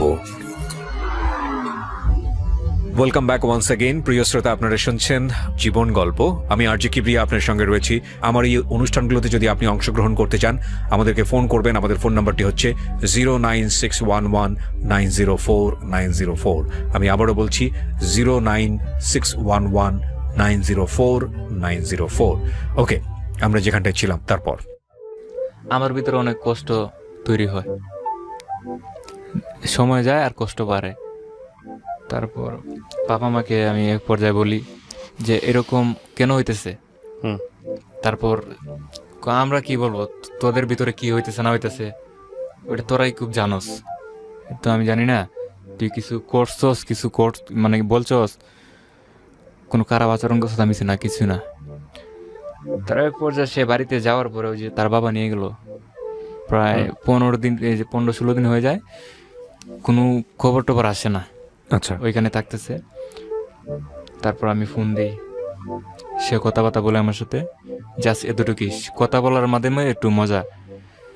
কিন্তু সে মানে এরকম ভাবতেছে না যে আমার স্বামী, বা আমিও এরকম মানে অনুভূতি পাইতেছি না সে আমার স্ত্রী। মনে হইতেছে দুজনকে চিনি না অপর। তারপরে এক পর্যায়ে আমার একটু অভিমান হয়ে যায়, খুশি ওর সাথে যোগাযোগ রাখবো না, আমি বাইরে চলে যাবো কোম্পানিতে। ওকে। যেহেতু আমার কথা শুনে না, দেখি সে কি করতে চায়। তারপর এক পর্যায়ে আমি আবার বাইরে চলে যাই, কাজ করি। কাজের মাঝে তো আমার মন নাই, কাজ করতে গেলে হাতে থেকে জিনিস পড়ে যায়। ওকে। কারণ এই বিষয়গুলো মানে খুব মনে পড়ে বারবার। ওয়াইফ তখন কি আপনার কন্ট্রোলের বাইরে একদম? জি, একদম কন্ট্রোলে আনা আমার জন্য সম্ভব না। তারপর আমার সাথে যারা কোম্পানিতে কাজ করে ওরা বুঝতে পারতেছে যে আমার যেমন কষ্ট। ওরা জিজ্ঞেস করতেছে কি হয়েছে তোমার, বলো। আমি বলছি না, আমার শরীর একটু দুর্বল। ওরা তো বুঝতে পারতেছে না, ওরা আমাকে দোকানে নিয়ে যায় চিকিৎসা করে, মেডিকেলে নিয়ে। কিন্তু আসলে এরকম কিছু না, আমি মানে বলতে পারতেছি না এই বিষয়টা কেউ কাছে। আচ্ছা। কেন বলবো আমি একজনের কাছে, ফ্যামিলির বিষয়। এভাবে আমি চেপে রাখি। এরপরে আমার কাজ কামও ভালো লাগে না। কাজ কাম করছি যে আমি কতদিন করছি, টাকা পয়সা কত পাই, এগুলো আমার মানে খুব ইচ্ছে হয় না হিসাব নেওয়ার। এভাবে আমি ফালাই আবার হঠাৎ করে বাড়িতে চলে দিই। মন খারাপ হয়ে গেছে একদিন, বাড়িতে চলে দিই। তারপর বলে হঠাৎ করে তুমি চলে আসলা। বাবা মা বলতেছে আমি আমার ভালো লাগতেছে না, এদিকে আমার মানে বাড়িতে ছাড়া আমি থাকতে পারি না, এই জন্য আমি আসছি। তারপরে এভাবে থাকতে থাকি কিছুদিন। আমার ওয়াইফ তো আমার খোঁজ খবর নেয় না, আমি ফোন দিলেও ফোন রিসিভ করে না। তারপর বাবা মা বলতেছেন, সবাই বলতেছেন, বাড়ির ভাবি, যে তোমার তো দরকার, সে তো চলে গেছে বাড়িতে, তুমি তার স্বামী, তোমার যেতে হবে, যা আনতে হবে, সে তো এমনি আসতে পারবে না একা। আমি বলছি যাওয়ার সময় তো সে আমার সাথে যুদ্ধ করে যায়, আমাকে না বলে চলে যেতে পারে, আসার সময় তো অবশ্যই আসতে পারে, তাই না? তারপর ওনারা আমাকে মানে লজ্জা দেয়, তুমি এটা বললো না, কারণ তোমার স্ত্রী, তোমার যে আনতে হবে, গ্রহণ করতে হবে, সেটা তো আমি জানি, কিন্তু আমার তো সেই অনুভূতি নাই। আমি যে শ্বশুর বাড়িতে যাবো, জামাই হিসেবে একটা সম্মান পাবো, এই সম্মানটা তো আমি পাই না। রাইট। কারণ আমার ওয়াইফ পরিচয় দিতে হবে ওনাদের কাছে যে উনি আমার স্বামী, উনি আমার অমুক লাগে, উনি আমার অমুক লাগে, সেটাও একটা শান্তির বিষয়। সেটাও আমার হচ্ছে না, আরো দূরে দূরে রাখে। মানে এমন পরিস্থিতি যে কেউ জানে না আমাদের যে বিয়ে শাদী হয়েছে, সে বুঝতে দেয় না। তারপরে আমার পুরনো কথা মনে পড়লো, ওই যে আমার প্রতিবেশী বন্ধু বান্ধব বলছিল বিষয়টা, যে তার ভিতরে একটা সমস্যা চলতেছে। তখন আমি কুছ খবর নেই সে কি করতেছে। তখন আমি একটু খবর পাই যখন সে তার বাবার বাড়িতে থাকে, যে ছেলেটা তাকে বিয়ে করতে চাইছিল, সে যতদিন তার বাবার বাড়িতে ছিল ততদিনে ওই ছেলেটার বাড়ি অনেকটা দূরে, 1 ঘন্টা 1.5 ঘন্টা রাস্তা, সেখান থেকে ওইখানে আসে। আমার শ্বশুর বাড়ির পাশে একটা দোকান আছে, ওইদিকে আড্ডা মারে। অনেকেই রাত্র হয়ে গেলে অনেক জায়গায় মানে ব্যস্ততা হয়ে যায়, তখন নীরব হয়ে যায়। ওদের সাথে একটু কথাবার্তা হয়, যেটা স্বাভাবিক। আমাকে সবাই বলে এটাই স্বাভাবিক, বলতেই পারে যেহেতু পরি। তখন আমি বলি, ও তোমার কি লাগে ছেলে? আমার চাচা লাগে। ওই ছেলে যেটা মানে বিয়ে করতেছিল সম্পর্কে চাচা হয়। পরে আমার সাথে পরিচয় করেছে, আমার চাচা লাগে। আমি বুঝছি হ্যাঁ। এক পর্যায়ে আমি জিজ্ঞেস করি আপনি কি করেন? আমি তো কিছু করি না, এভাবে ঘুরে আর খাই। তখন মানে ওই ছেলেটার সঙ্গে ওর সম্পর্ক আছে বলে আপনি ধারণা করছেন? জি, আমার মনে একটু ধারণা আসতেছে। তখন আমি বলি যে আপনি তো আমার চাচা শ্বশুর, বয়সে হয়তো ছোট হইতে পারে, সম্পর্কে চাচা শ্বশুর। তারপর আমি সম্মান করি, তো সে আমার চাচা শ্বশুর, ওকে আমার সম্মান দিতে হবে। সে চাচাটাকে অবশ্যই আমারও চাচা শ্বশুর ডাকতে হবে, সম্মান দিই। তারপর আমি আর এদিকে কোনো সন্দেহ নেই না, এ তো চাচা। তখন সে বলতেছে, আমি জিজ্ঞেস করছি কি কথাবার্তা বললা তুমি? কোনা জিজ্ঞেতেছে তোদের জীবন কিরকম কাটতেছে, বেশি দে হলো, তোর স্বামী কিরকম, এই কথাবার্তা জিজ্ঞেস করছে। আমি ভালো, তাতে তো কোনো ঝামেলা নাই। এক পর্যায়ে আমি রুমে যাই, খাওয়া দাওয়া করি, শ্বশুর বাড়িতে শুয়ে পড়ি। তখন মাঝে মাঝে তার কাছে একটা পার্সোনাল ফোন থাকে, যে ফোনটা আমি নিজেও দেই নাই। আচ্ছা। তখন আমার প্রশ্ন, সে আমার স্ত্রী, আমি যদি তাকে একটা কিছু দেই আদর করে, সেটাই সে গ্রহণ করতে হবে। যে কারণে আমি তাকে ফোন দেই নাই। সে ফোন কেন চালাবে? আমার আছে, আমারটা সে চালাইতে পারে, ইউজ করতে পারে, তো পার্সোনালভাবে সে কেন ফোন ইউজ করবে? সেটা আমি তাকে জিজ্ঞেস করলাম। তার ফোনটা সে যখন ঘুমিয়ে পড়ে, তার ফোনটা আমি হাতে নিলাম। সে তো ঘুমিয়ে পড়ছে, সে কিছুই জানে না। ফোনটা হাতে নিয়ে দেখি এই একটা ফোনের মাধ্যমে 4টা সিম। আচ্ছা, 4টা সিম, 4টা সিম, এগুলা এই যে আইটিএল সেট আছে না, এগুলো সেট ব্যবহার করে 4টা সিম। 4টা সিমের মধ্যে একটা সিম নাই, 3টা সিম সে ইউজ করতেছে। যে আমি যে ছোট থেকে বড় হয়েছি, আজ পর্যন্ত একটা সিম নিজে কেনার মতো সাহস পায় নাই, কথা বলারও সাহস পায়নি। যে জায়গায় সে একজন মেয়ে হইয়া 3টা সিম কেন ইউজ করবে? আর ফোনটা হাতে নেই অনেকগুলো লম্বার, যা আমার মুখস্থ করলেই সারা রাত শেষ হবে না। আবার নাম দিয়ে সেভ করা, যা ওই যে তার চাচা বলছিল ছেলেটা বিয়ে করতে চেয়েছিল, ওর নাম দিয়ে সেভ করা। তারপর আমি তো ইংলিশ একটু কম বুঝি, পড়ালেখা তো আমার দুর্বল। তারপর আমি আরেকজনের কাছে ফোনটা নেই, ভাই এই ইংলিশের নামটা কার, এটা দেখেন তো।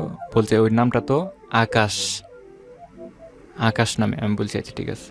তারপর অনেকগুলো নাম আমি জানি, আমি মানুষের কাছে জানছি, আমাকে পড়ে শোনাইছে। তারপর আমার ভিতরে একটু সন্দেহ তৈরি হয় যে ওদের নম্বর কেন ওর কাছে থাকবে। তারপর অনেক সময় কথাবার্তা বলে ফোনে, মানে আমি যখন না থাকি বাসায়, তখন আমি বাসায় চলে আসলে বা যখন আমার চোখের সামনে পড়ে যা কথা বলতেছে, জিজ্ঞেস করলে কি লাগে, যে আমার ভাই লাগে অথবা চাচা লাগে, এভাবে বুঝাইব জাস্ট ভালো মন্দ কথা। তারপর আমি বলছি যদি এতই ভালোবাসা থাকে, ওনারা তো তোমাকে যদি এতই ভালোবাসে, তুমি বাঁচতি, অবশ্যই এদিকে তোমার বিয়ে শাদী হয়েছে, অবশ্যই এদিকে একদিন আসা দরকার, আসা তো দেখতে পারে, তাই না? ফোনের মাধ্যমে তো ঘন্টার ঘন্টা কথা বলা, এটা তো ভালো জিনিস নিলে। তখন সে অনেকটা রাগারাগি করতেছে আমার সাথে, তুমি কি ভাবো আমাকে, আমি কি রাস্তার মাইয়া? আমি বলছি না, তোমাকে তো এটা বলি নাই। উনি তো আমাদের বাসায় আসতে পারেন, চিনে, এই তো পার্শ্ববর্তী এলাকা, একসাথে চলাফেরা সবার, ওনারা আসতেও পারেন, ভালো মন্দ দেখতে পারেন, সমস্যা কি? তারপর এক পর্যায়ে আমি যে কথা বললাম তার আগে বলি, আমি বলি তুমি ফোনের মাধ্যমে কারোর সাথে কথা বলবা না, কারো কাছে তুমি যাবা না, আমার আশেপাশে বাড়ি যারা আছে ওদের সাথে চলাফেরা করবা, ভদ্রভাবে চলবা, পর্দা করবা, নোংরা পরিবেশ যেন আমি না দেখি, এভাবে তাকে বুঝাই। আমি যেই বিষয়গুলো তাকে বুঝাই, ওইগুলো আবার সে সাপ্লাই দেয় ওই ছেলের কাছে। সে তো আমাকে শাসন করে, আমি যা যা কই ওইগুলো সে আবার প্রচার করে, সেটা তো আমি জানি না, আমি ধীরে ধীরে জানতে পাই। ওকে। তারপর এভাবে কিছুদিন গেল, যাওয়ার পরে আমি বাড়িতে যাইলে পরে একদিন আমি দেখে ফেলি সে বাড়ি থেকে, আমি ফোন দিছি আসার কথা, যে আমার বাড়িতে তুমি চলে আসো এখন, বলছে আমি আসতেছি। তখন আমাদের বাড়ির পাশ থেকে রাস্তার পাশেই, রাস্তায় দাঁড়াইলে আমার শ্বশুর বাড়ি দেখা যায়। তখন একটা 3 রাস্তার মোড় আছে, ওখানে দোকান আছে, আমি বলছি মানে ওইদিকে আমি বসে থাকবো, তুমি আসবা। তখন বসে রয়েছি, ওর দেখা যাইতে চাইতেছে, কিন্তু ও যে আসতেছে ওর পিছনে ওই ছেলেটাও আসতেছে, সেটা আমি দেখছি, মানে দেখেও না দেখার ভাব ধরছি যেন ও না বুঝতে পারে। তখন আমারে হঠাৎ করে দেখছে আমার স্ত্রী, আমি যে দাঁড়াইছি, তখন ওই ছেলেকে বলছে তুমি চলে দাও। আমার স্বামী এদিকে দাঁড়া রয়েছে, কি কইছে, চলে গেছে। তারপর আসলে পরে তুমি কি এদিকে বসে আসলা? আমি যে হ্যাঁ, তোমার দেখার জন্য তো অপেক্ষা করতেছি, তুমি আসতে, চলো বাড়িতে। তখন আমি ওই ছেলে ওর বাড়িতে চলে গেছে, কিন্তু পিছনে বারবার তাকাইতেছে আমার স্ত্রীর দিকে, ওইটা আমি ফলো করতেছি, ওর সাথে কথা বলতেছি আর ছেলেরও দেখতেছি। তখন বলছি ওই ছেলে তোমার পিছিয়ে পিছিয়ে কেন আসছিল? আমার আগায় দিতে হয়েছিল। আমি বলছি তোমাকে সে আগায় দিব কেন, সেটা কারণ কি? মানে এটা বললে সে রাগ হয়ে যায়। আমি তখন সে স্টে করতে কোথায়, শ্বশুর বাড়িতে? জি। ওকে। মানে আমি এইসব কথাবার্তা বললে ও রাগ হইতো অনেক, কেন বলবো আমি এই বিষয়ে, মানে আমার অধিকারটা কি? আপনি কি আপনার স্ত্রীর ভরণ পোষণ দিতে পারতেন ঠিক মতো? জি। ওকে। তারপর বাড়িতে যাইলে পরে এক পর্যায়ে আমার কষ্ট আমি সহ্য করতে পারতেছি না, আমার কষ্ট, আমি দর্জি শক্তি সীমা মানে হারিয়ে যাচ্ছে। এই যে ঘটনা যতটুকু বলেছেন, এর মাঝখানে কি আপনাদের গায়ে হাত তোলার ব্যাপার এসছে? ওর গায়ে হাত তুলেছেন? জি না, এরকম কিছু হয়নি। তখন পর্যন্ত হ্যাঁ, হয় নাই? মুখে কিছু কথাবার্তা বলা আচ্ছা, হয়েছে, ওকে। কথার মাধ্যমে তর্কাতর্কি হচ্ছে, হুম। এইগুলা হয়েছে। হ্যাঁ, তারপর? তারপর বাসায় চলে যাওয়ার পরে আমি আমার মার কাছে এটা বিষয়টা আমি ফ্রি ম্যান হয়ে এই কথাটা বলি যে মা, সে তো এরকম করে কথাবার্তা মানে না, আমি চাই সে বাড়িতে 2 মাস 3 মাস পর পরে যাক আমার অনুমতি নিয়ে, কিন্তু সে আমার অনুমতি নেয় না। বাড়িতে যাইলে আমার বাড়িতে আসতে চায় না, আমাকে সম্মান করে না। এটা কি করবা তুমি? ওদের বাবা মার কাছে তুমি একটা বিচার দাও। হুম। আমার ফ্যামিলিতে বলছি, পরে আমাকে বলছে এটা তো বিচার দেওয়া যাবে না, তুমি কিছুদিন হয়েছে বিয়ে নিছো, বয়স কম মেয়ের, তার তো বয়স কম, এখন তো তার বিয়ের বয়স হয় নাই, যেহেতু বিয়ে শাদী হয়ে গেছে, সে কি বুঝে, তুমি একটু বুঝাও তাকে, এখনো তো তার একটা বাচ্চা কাচ্চা হয় নাই, তার ভিতরে একটা জ্ঞান বুদ্ধি আসবে, এভাবে বুঝাইলো। তখন তো আর কিছু বলা নেই। আমি বলছি তুমি একটু বিচার দাও আমার শ্বশুর শাশুড়ির কাছে, যে সে তো এরকম করতেছে, মানে পাগলামি করতেছে বেশি। তারপর আমার একজনে বলতেছে, পার্শ্ববর্তী এলাকা ভাবি লাগে, বলতেছে ওর কি কোনো কোনো কিছু ওকে মানে আশ্রয় নিয়েছে নাকি, কোনো জিন ভূত এরকম কোনো কিছু, যে কারণে সে পাগলামি করতেছে, তোমাকে সম্মান দিতেছে না। হুম। তখন কথাটা আমি ওনার সাথে পরামর্শ করি, বলতেছেন তুমি ট্রাই করতে পারো, যদি এরকম কিছু হয়ে থাকে, ওই ছেলে যদি কিছু করে থাকে ওকে, তারপর ওই ভাবির কথা আমি কানে নিই, নেওয়ার পরে বলছি কথাটা তো সত্যি, একটু দেখার দরকার। তারপর আমাদের ওই যে এলাকায় একজন বড় হুজুর আছেন, উনি অনেক কিছু পারেন, ওনার কাছে চলে যাই যে হুজুর আমার তো এই পরিস্থিতি। আবার ওই হুজুরের কাছে আমার ওয়াইফ ওই মাদ্রাসায় পড়ছিল, আমার হুজুরে আমার ওয়াইফকে চিনে, বলতেছে তুমি কি ওকে বিয়ে করছো? আমি বলছি জি হুজুর। তুমি তো অনেক বাগিদার, সে কোরআন শরীফ পড়ছে আমার মাদ্রাসায়, অনেক ভালো মানুষ হুম। মেয়েটা, তুমি বাগিদার, তুমি সুখী হইতে পারবা। আমি জি হুজুর, আপনার দোয়া আমি সুখী আছি, এখন কেন আসছো? আমি বলছি হুজুর আমার তো একটু সমস্যা হয়ে গেছে, যে বিয়ে করছি আমি, এই এতদিনের ভিতরে এরকম ঘটনা। পরে হুজুরে বিশ্বাস করতেছেন না, তুমি বলো কি, সে তো এরকম করবে না, সে আমার ছাত্রী আমি জানি। তখন আমি বলছি হুজুর এখন আমি তো জানি না তার ব্যাপারে কোনো কিছু, আগে থেকেও চিনতাম না, জানতাম না, এখন এরকম ঘটতেছে ঘটনা আমার সাথে, এখন হুজুর আপনি দেখেন না একটু কিছু করা যায় কি না। তখন হুজুরে আমাকে অনেক আদর করতো, তুমি যেহেতু আসছো, আচ্ছা তুমি কিছু জিনিস চাইছো উনি, ধরেন পরীক্ষা করার জন্য, আমি দিলাম পানি টানি, বলতে তুমি আমি একটু দেখবো তাকে কেউ কিছু করছে নাকি। হুম। আমি হুজুরকে আমি একটু শক্তি দিয়ে বলছি যে আপনি দেখেন হুজুর আমার মনে হয় ওকে কেউ কিছু করছে। তারপর হুজুর পরীক্ষা করার পরে বলতেছে হ্যাঁ তোমারটা ঠিক আছে, ওর উপরে মানে একজনের জাদু করছে। হুম। কিরকম জাদু করছে, তোমার যে বাড়ি, তোমার যে ঘর, তোমার যে সীমানা, এই সীমানা তার একদম ভালো লাগবে না। এই সীমানা তার জন্য মানে একজন, তুমি যদি একটা মিষ্টি কথা বলো সেটা তার জন্য তিতা হয়ে যাবে, একটা ভালো কথা বললে এটা খারাপ হয়ে যাবে।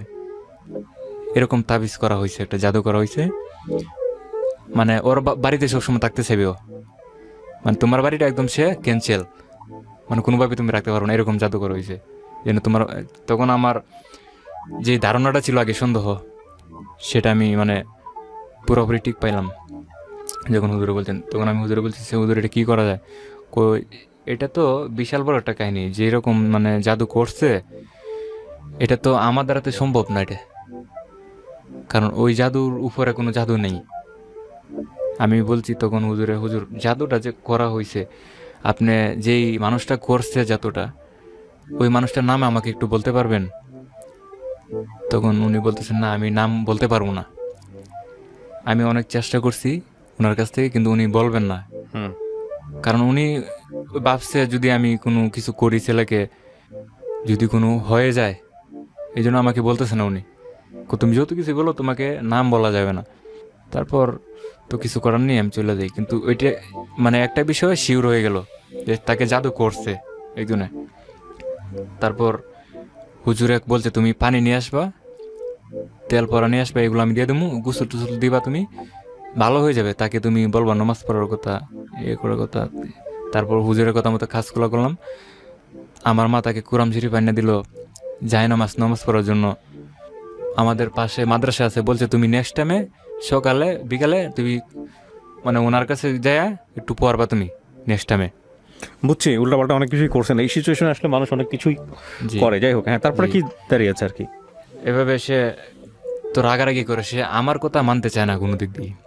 তারপরে এক পর্যায়ে আমি সরাসরি একদিন আমার শ্বশুর আমার বাড়িতে আসে কিছুদিন পরে, সরাসরি আমি যেটা আমার ফ্যামিলি বলতে চায় না, আমি একটু বলে ফেলি আমার শ্বশুরকে যে সে তো এরকম করতেছে, একটু জিজ্ঞেস করেন সে কেন এরকম করতেছে। তারপর আমার শ্বশুর আর কোনো কথার উত্তর দেয় নাই, ওইখান থেকে চলে যায় আমার বাড়ি থেকে। যাওয়ার পরে বাড়িতে যায় উল্টাপাল্টা বলতেছে, কইতেছে ছেলে তো বেয়াদব, মুখে মুখে কথা বলে। কে বলছে এটা? আমার শ্বশুর, হুম। যে আমার মেয়ের বিষয় না সে আমার কাছে কথা বলে, হ্যাঁ এই বিষয় আর কি। তো এক পর্যায়ে আমার বাবার কাছে বিচার দিছে, আপনার ছেলে তো ভালো না, বিচার দেয় এই সেই হুম। কত কিছু, গভীরভাবে সম্পর্ক হয়ে যেতেছে। হুম। তখন ওই ছেলের বিষয়ে আমি জানলাম ওই ছেলে একটা বিয়ে করছে, ও একটা সন্তানও আছে তার, ওই ছেলে। কারণ ওই আমার স্ত্রীর জন্য পাগল ছিল। হুম। এক পর্যায়ে অনেক কিছু হয়ে গেছে ঝামেলা, ছেলে আত্মহত্যা করবে তাকে বিয়ে না করলে, তাকে না পেলে। তখন তার বড় ভাইয়ে ফ্যামিলি সবাই তাকে বিয়ে দেয় ওই ছেলেকে। সেই স্ত্রীর ঘর থেকে তার একটা কন্যা সন্তান আছে। হুম। এখন এগুলো থাকার পরেও সে আমার স্ত্রীর পিছনে সে আছে ডিস্টার্ব। আচ্ছা আচ্ছা। তখন আমি মানে একটা কষ্ট পাইতেছি খুব, আমি কেমনে কি করি। ওইটা মানুষে জানলে তো খুব খারাপ অল্প সময়ের ভিতরে, কার কাছে বলবো, কি করবো আমি, এভাবে থাকতে থাকি। তারপর আমার ক্লোজ বন্ধু আছিল, তার কাছে আমি শেয়ার করছি বিষয়টা, হুম। যে বন্ধু এরকম বিষয়। তখন বলে দেখো এটা তো কিছু করা নাই, সব উপরওয়ালার ইচ্ছা, তুমি ধৈর্য ধরো, তুমি ভালো একটা কিছু পাইবা। তারপর এভাবে কিছু করা নেই, এভাবে থাকতে থাকি, তার টর্চারিং আমি সহ্য করি। তারপরে এক পর্যায়ে দেখা যায় ওই ছেলের সাথে কথাবার্তা বেশি হয়। আমি বাইরে গেলে আমি ফোনটা অনেক সময় হাতে নিই, তো অনেক সময় ফোন হাতে নেওয়ার জন্য দেয় না, মানে মানে হাতাহাতি হয়ে যায় তার সাথে আমার। হুম। ফোন আমার হাতে দিবে না, তার ফোন আমি কেন হাতে নেব। তারপর আমার ভিতরেও কিন্তু এর থেকে সন্দেহ, আমি তো বুঝতে পারি, তারপর আমি মুখ ফুটে বলতে পারি না। এক পর্যায়ে সে বাড়িতে যাওয়ার জন্য মানে খুব একটা পাগল হয়ে গেছে। ওই যে বললাম না ওই ছেলে জাদু করছে যেন আমাদের বাড়িতে বেশিক্ষণ না থাকতে পারে, কারণ ওইদিকে গেলে ওই ছেলের জন্য সুবিধা, আচ্ছা। মানে ওই জায়গাটা এলাকাটা তার, কেউ কিছু বলবেও না। তারপরে এইভাবে ওইতে থাকে। আর লোক মানুষ তো দেখলে পরে আমার কাছে বলে, শুনি, বিশ্বাস করি না, তখন বিশ্বাস করায়। নিজের চোখে দেখলে তো সব কিছু বিশ্বাস করা যায়। তারপর দেখতেছি, জানতেছি। তারপর ওই ছেলেকে আমি একদিন সরাসরি বলি যে আপনি আমার সাথে আসেন, আমি একটু কথা বলবো আপনার সাথে। আপনার কি চাই আপনার, তুমি কি বলতে চাও সরাসরি বলো। আমি বলছি আমি সরাসরি বলতেছি, আপনি সরাসরি শুনেন, আপনি কি চান, আমার যে লাইফ, আমাদের ফ্যামিলিতে আপনি কি ভালো চান কি আমরা একটু সুখে থাকি, নাকি চান আমাদের কষ্ট হোক? কি সমস্যা হয়েছে? আমি যে সমস্যাটা হয়েছে এটা আপনি সমাধান দিতে পারেন। হুম। বলে কি হয়েছে? তারপর আমি বললাম যে আপনি দেখেন ভাই, আপনি বিয়ে করছেন, আপনার একটা সন্তান আছে, আপনার একটা ফ্যামিলি আছে, আপনি বিয়ে শাদী করছেন, এখন আপনি আমার স্ত্রীর পিছনে এখনো আছেন, এটা কিন্তু ভাই খুব খারাপ জিনিস। আমার তো কষ্ট, কিন্তু মানুষও এটা দেখতেছে, এটা ভালো না। তারপর ও আমাকে বলে যে আমার তো কিছু করার নেই, তুমি তোমার স্ত্রীকে তুমি শাসন করো, ওর কাছে যাও। তখন তো আমার কোনো উত্তর নেই। হুম। তোমার বউকে বললো যদি আমাকে ফোন না দিয়ে থাকতে পারে, কথা না বলে থাকতে পারে, সমস্যা কি? আমি বলবো না, আমি ঠিক আছে ভাই, ও তোমাকে ডিস্টার্ব করবে না, তুমি ওকে কোনো সময় আর ফোন দিবা না। দেখো ভাই, আমার এখন সংসার তাকে নিয়ে, সে আমার স্ত্রী, তুমি আর কোনো সময় তাকে ফোন দিবা না, তার পিছেও ঘুরবা না, কোনো ডিস্টার্বও করবা না। জাস্ট এতটুকু বললে আমি চলে আসলাম। তখন সে অনেকটা জিদ নেই ভিতরে কথাটা বলার পরে। তখন সে আমার স্ত্রীর কাছে এই বিষয়টা বলে, তো সে আমাকে এরকম কথা বলছে। তখন আমার স্ত্রী তখন আমার প্রতি আরও টর্চারিং, তখন বলছে আমি বাড়িতে যাবো, শুধু বাড়িতে যাবো। তখন আমি এক পর্যায়ে তাকে শাসন করা শুরু করি। কীরকম? আমি কিছু কথা বলি মুখে, রাগারাগি করি, তুমি যেতে পারো না। তোমাকে এই করবো সেই করবো, তুমি যেতে পারবে না, আমার অনুমতি নিয়ে যেতে হবে, আমি তোমার স্বামী, আমি তোমাকে বিয়ে করে আনছি, আমার অধিকার, হুম আমি তোমাকে যেতে দেব না। এক পর্যায়ে দেখে গেলো সে রাগাগি করে সে যে ঘুমের যে ট্যাবলেট একটা বিষয়, এক পর্যায়ে সে এমন পরিমাণ তার রাগ রাগ উঠলে পরে সে কি করবে, আমাকে মারবে না নিজেকে মেরে ফেলবে, সে ডিসিশনটা তিনি নিতে পারে না। এক পর্যায়ে সে দেখা গেলো এক পরিস্থিতি সে ঘুমের ওষুধ খায় সে ঘুমায়, মানে কেন আমি তাকে যেতে দিব না, তার কথা কেন মানবো না। অনেক সময় দেখা গেল আমি যদি না মানি তার কথা না চলি, অনেক সময় সে আত্মহত্যা করার চেষ্টা করে, তখন তো আমার বিপদ অনেক মানে বেশি হয়ে যায়। আগে তো একটা বিপদ ছিল, তখন তো আমি তো আর বাসা থেকে বেরোতে পারি না যে বন্ধুদের সাথে একটু আড্ডা মারবো, এক জায়গায় বসে একটু চা খাবো, এরকম সুযোগ নেই, কারণ আমার ভিতরে ভয় ঢুকে গেছে। কারণ সে তো খুব একটা খারাপ ডিসিশন নিছে, যে জায়গায় আত্মহত্যা করতে চায়। কারণ আমার আলাদা রুম, আমার বাবা থাকে এক রুমে, বাবা মা ভাই থাকে আরেক রুমে, আমার রুম আলাদা, যে কারণে একজনের রুম থেকে আরেক রুমে গেলে আলাদা আলাদা দরজা আছে। সে যদি দরজা লাগায় একটা কিছু করে, মানে অন্য আউটলুক ঢুকতে পারবে না, তার তো রাগ বেশি। তখন ওইটা ভাবে আমি বাসা থেকে বাইরে না, রাত হইলেই চুপচাপ আমি বাসার ভিতরে থাকি, কারণ জানি রাগারাগি করলে সে আত্মহত্যা করার চেষ্টা করবে। কারণ তার ভিতরে কোনো ভয় নাই, ভয় শুধু আমাকে নিয়ে তার খারাপ সমস্যা। ওকে। তারপর এভাবে কিছুদিন যায়, তারপর আমি আমার মা ভাবি ওরা জানতে পারে বিষয়টা, আত্মহত্যা করার চেষ্টা যে করে। আমার বাবা খুব অসুস্থ ছিল, বাবার এই যে ডাক্তারে মানে ট্যাবলেট দিয়েছিল, ঘুমের ট্যাবলেট, 4-5 পাতা ট্যাবলেট। আমার বাবা ট্যাবলেট খাওয়ার সময় ট্যাবলেট খুঁজে পায় না, ট্যাবলেট কোথায় গেল। তখন জানতে পারি ওই ট্যাবলেটগুলো চুরি করে নেন না, যখন রাগ উঠে 4-5টা ট্যাবলেট খায় ঘুমায় থাকে। এটা তো একটা রিস্কের ব্যাপার। তারপর আমার বাবা মা, আমি আমার ফোনটা আমার শ্বশুরের আমি ফোন দিছি, দিয়ে আমার মার কাছে ফোনটা ধরে দিছি, তুমি একটু কথা বলো আমার শ্বশুরের সাথে, আপনার মেয়ে তো এরকম করতেছে, আপনি কি করবেন। তারপর আমার শাশুড়ি শূন্য মানে মানে খুব রাগে আসতেছে দৌড়াদৌড়ি করে, শ্বশুর আসতে আসে একটা চিল্লাচিল্লি শুরু করছেন, আমার মেয়ে তো, আমার মেয়েরা ওরা কি করছে, আমার মেয়েরা ওরা ডিস্টার্ব করতেছে, আমার মেয়ে শান্তি দিতেছে না, তোমরা কে কোথায় আসো, আসো এদিকে, চিল্লাচিল্লি শুরু করছে। মানে ঘটনা কি ওটা জানতে চাইছে না, যে আমি তো স্বামী জামাইয়ের বাড়িতে আসছি, মেয়ের জামাইয়ের বাড়িতে একটু বসি, কি হয়েছে শুনি, এরকম মানে কিছু চায় না, আইসে চিল্লাচিল্লি শুরু করছে। সবাই মানে একসাথে হয়ে গেছে, অনেক মানুষ বলতেছে না আমার মেয়ে মারছে, এই করছে, আমার মেয়ে তো এরকম করছে না কোনো সময়, ওরা নষ্ট বানায় ফেলাইছে, শান্তি নাই, ওরা কেউ দেখতে পারে না, মানে ওনারা যা মন চায় তাই বলতেছে, আর মানুষও ওইটা বিশ্বাস করতেছে, 100% সাপোর্ট। সবাইকে আমি বলছি আপনারা দেখেন, এটা আমাদের ব্যক্তিগত বিষয়, এটা আমরা সলভ করবো, ঠিক আছে, আপনারা যান। কিন্তু উনি যাইবার লাগ দিতেছেন, আমার শাশুড়ি, উনি একটু মানে খুব ডেঞ্জারাস, যে কারণে মানে একটু সমস্যা। ওনারা বলতেছেন না আপনারা আজকে এটা শেষ করেন, ওই ছেলের ঘরে আমার মেয়ে রাখুন না। এটা কে বলছেন? আমার শাশুড়ি বলতেছেন। মানে আমার শাশুড়ি জানারও চেষ্টা করে নাই, বোঝার চেষ্টা করে নাই, শুধু একটাই মানে মেয়ে যেটা বলে এটাই সত্য মনে করে। এক পর্যায়ে আমি সবাইকে কইছি যে ময়মুরিতে যারা আছে আপনারা বসেন ঠান্ডা মাথায়, আমি বিস্তারিত বলতেছি, ওর কাছে আপনি বিস্তারিত শুনে ঘটনা কি, সে এরকম কেন করবে, আত্মহত্যা কেন করবে, ঘুমের ট্যাবলেট কেন খাবে, একটা ঘুমের ট্যাবলেট খায় যদি সে শুয়ে পড়ে যদি মারা যায়, এটা তো খারাপ জিনিস। তারপর তো এটা অনেক বিপদ আমার জন্য, আমি কি জবাব দেব। তারপর জিজ্ঞেস করে যারা মুরব্বীরা বসেন, তুমি এরকম কেন করতেছো, ওনার কাছে বলতেছে যে আমাকে সে সারাক্ষণই শুধু আমাকে মারে, আমাকে দেখতে পারে না, আমি যেটা চাই এটা এনে দিতে পারে না।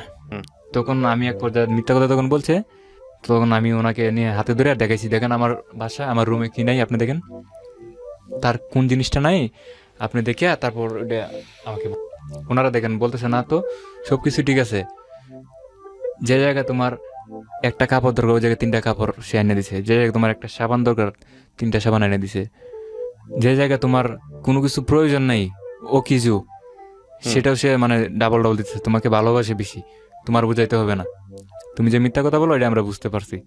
ওনারাই বলতেছেন শ্বশুর বাড়ির লোকে একজন ভালো লোক ছিল, তারপর যায় ও রাগ হয়ে গেছে, ওই ওনাকে বলতেছেন যে আপনার দরকার নেই দরবার করা, আপনি চলে যান এদিকে, আপনি কি বুঝেন, সম্মান দিতেছেন না। তারপর এটা ওনারা চলে যায়, যেহেতু ওনাদেরকে সম্মান করে নাই, সে আর থাকবে আমাদের বাড়িতে, চলে যায়। এক পর্যায়ে আমার তো বলার মতো কোনো জায়গা নেই তখন, তখন এইভাবে থাকতে থাকি কিছুদিন। আর ভাবি অনেক সময় নীরবে কি করা যায়, এটা তো কোনো কিছু করার মতো কিছু নেই, কারণ এই বিয়া শাদীর ব্যাপার, এ তো পালানোর জিনিস না যে পালাই দেওয়া যাবে। এক পর্যায়ে আপনার বিয়ের বয়স প্রায় 8 থেকে 9 মাস হয়ে যায়,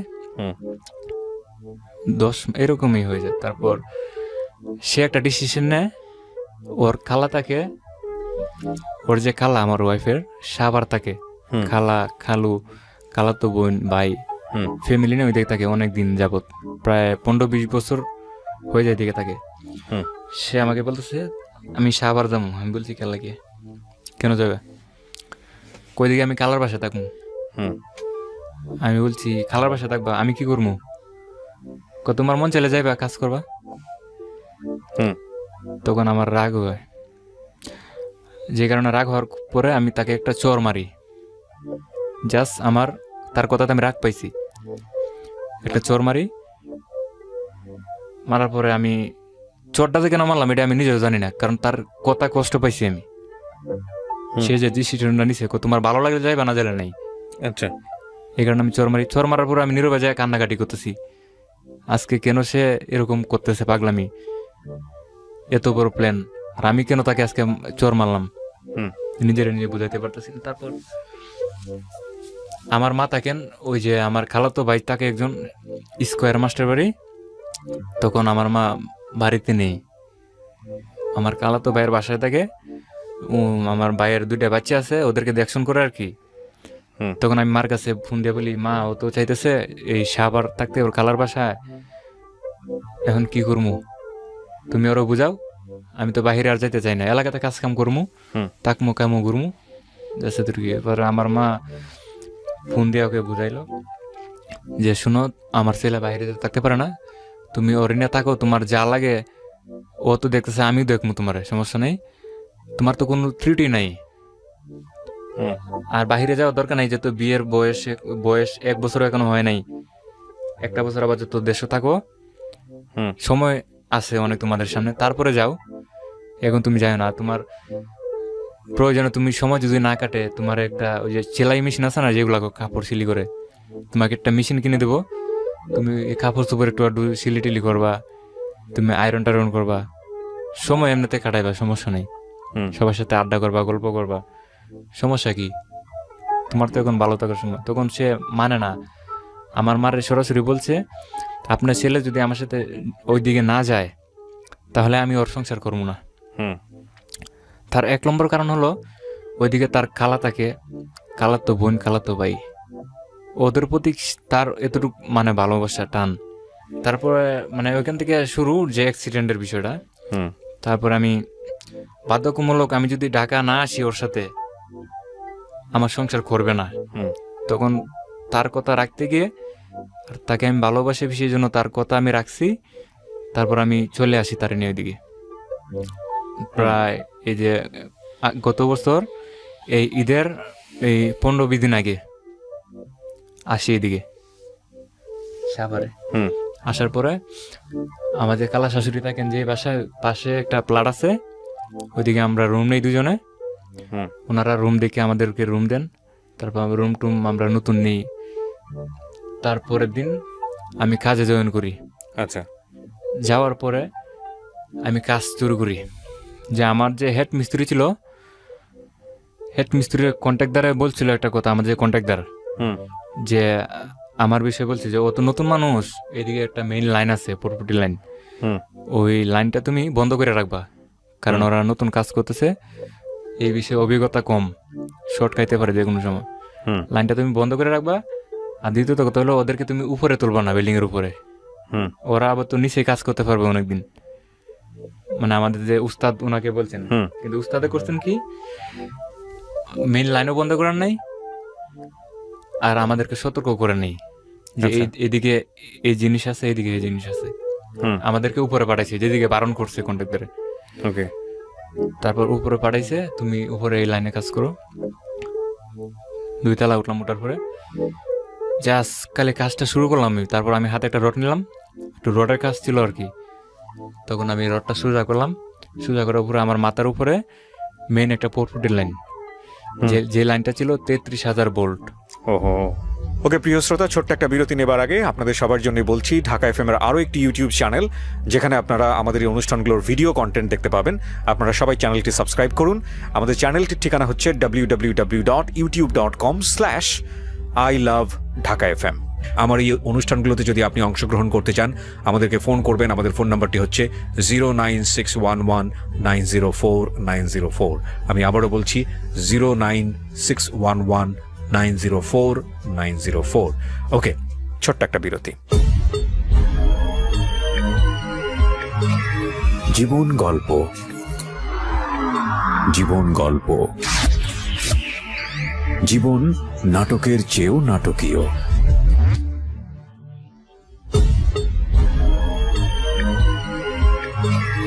জীবন গল্প।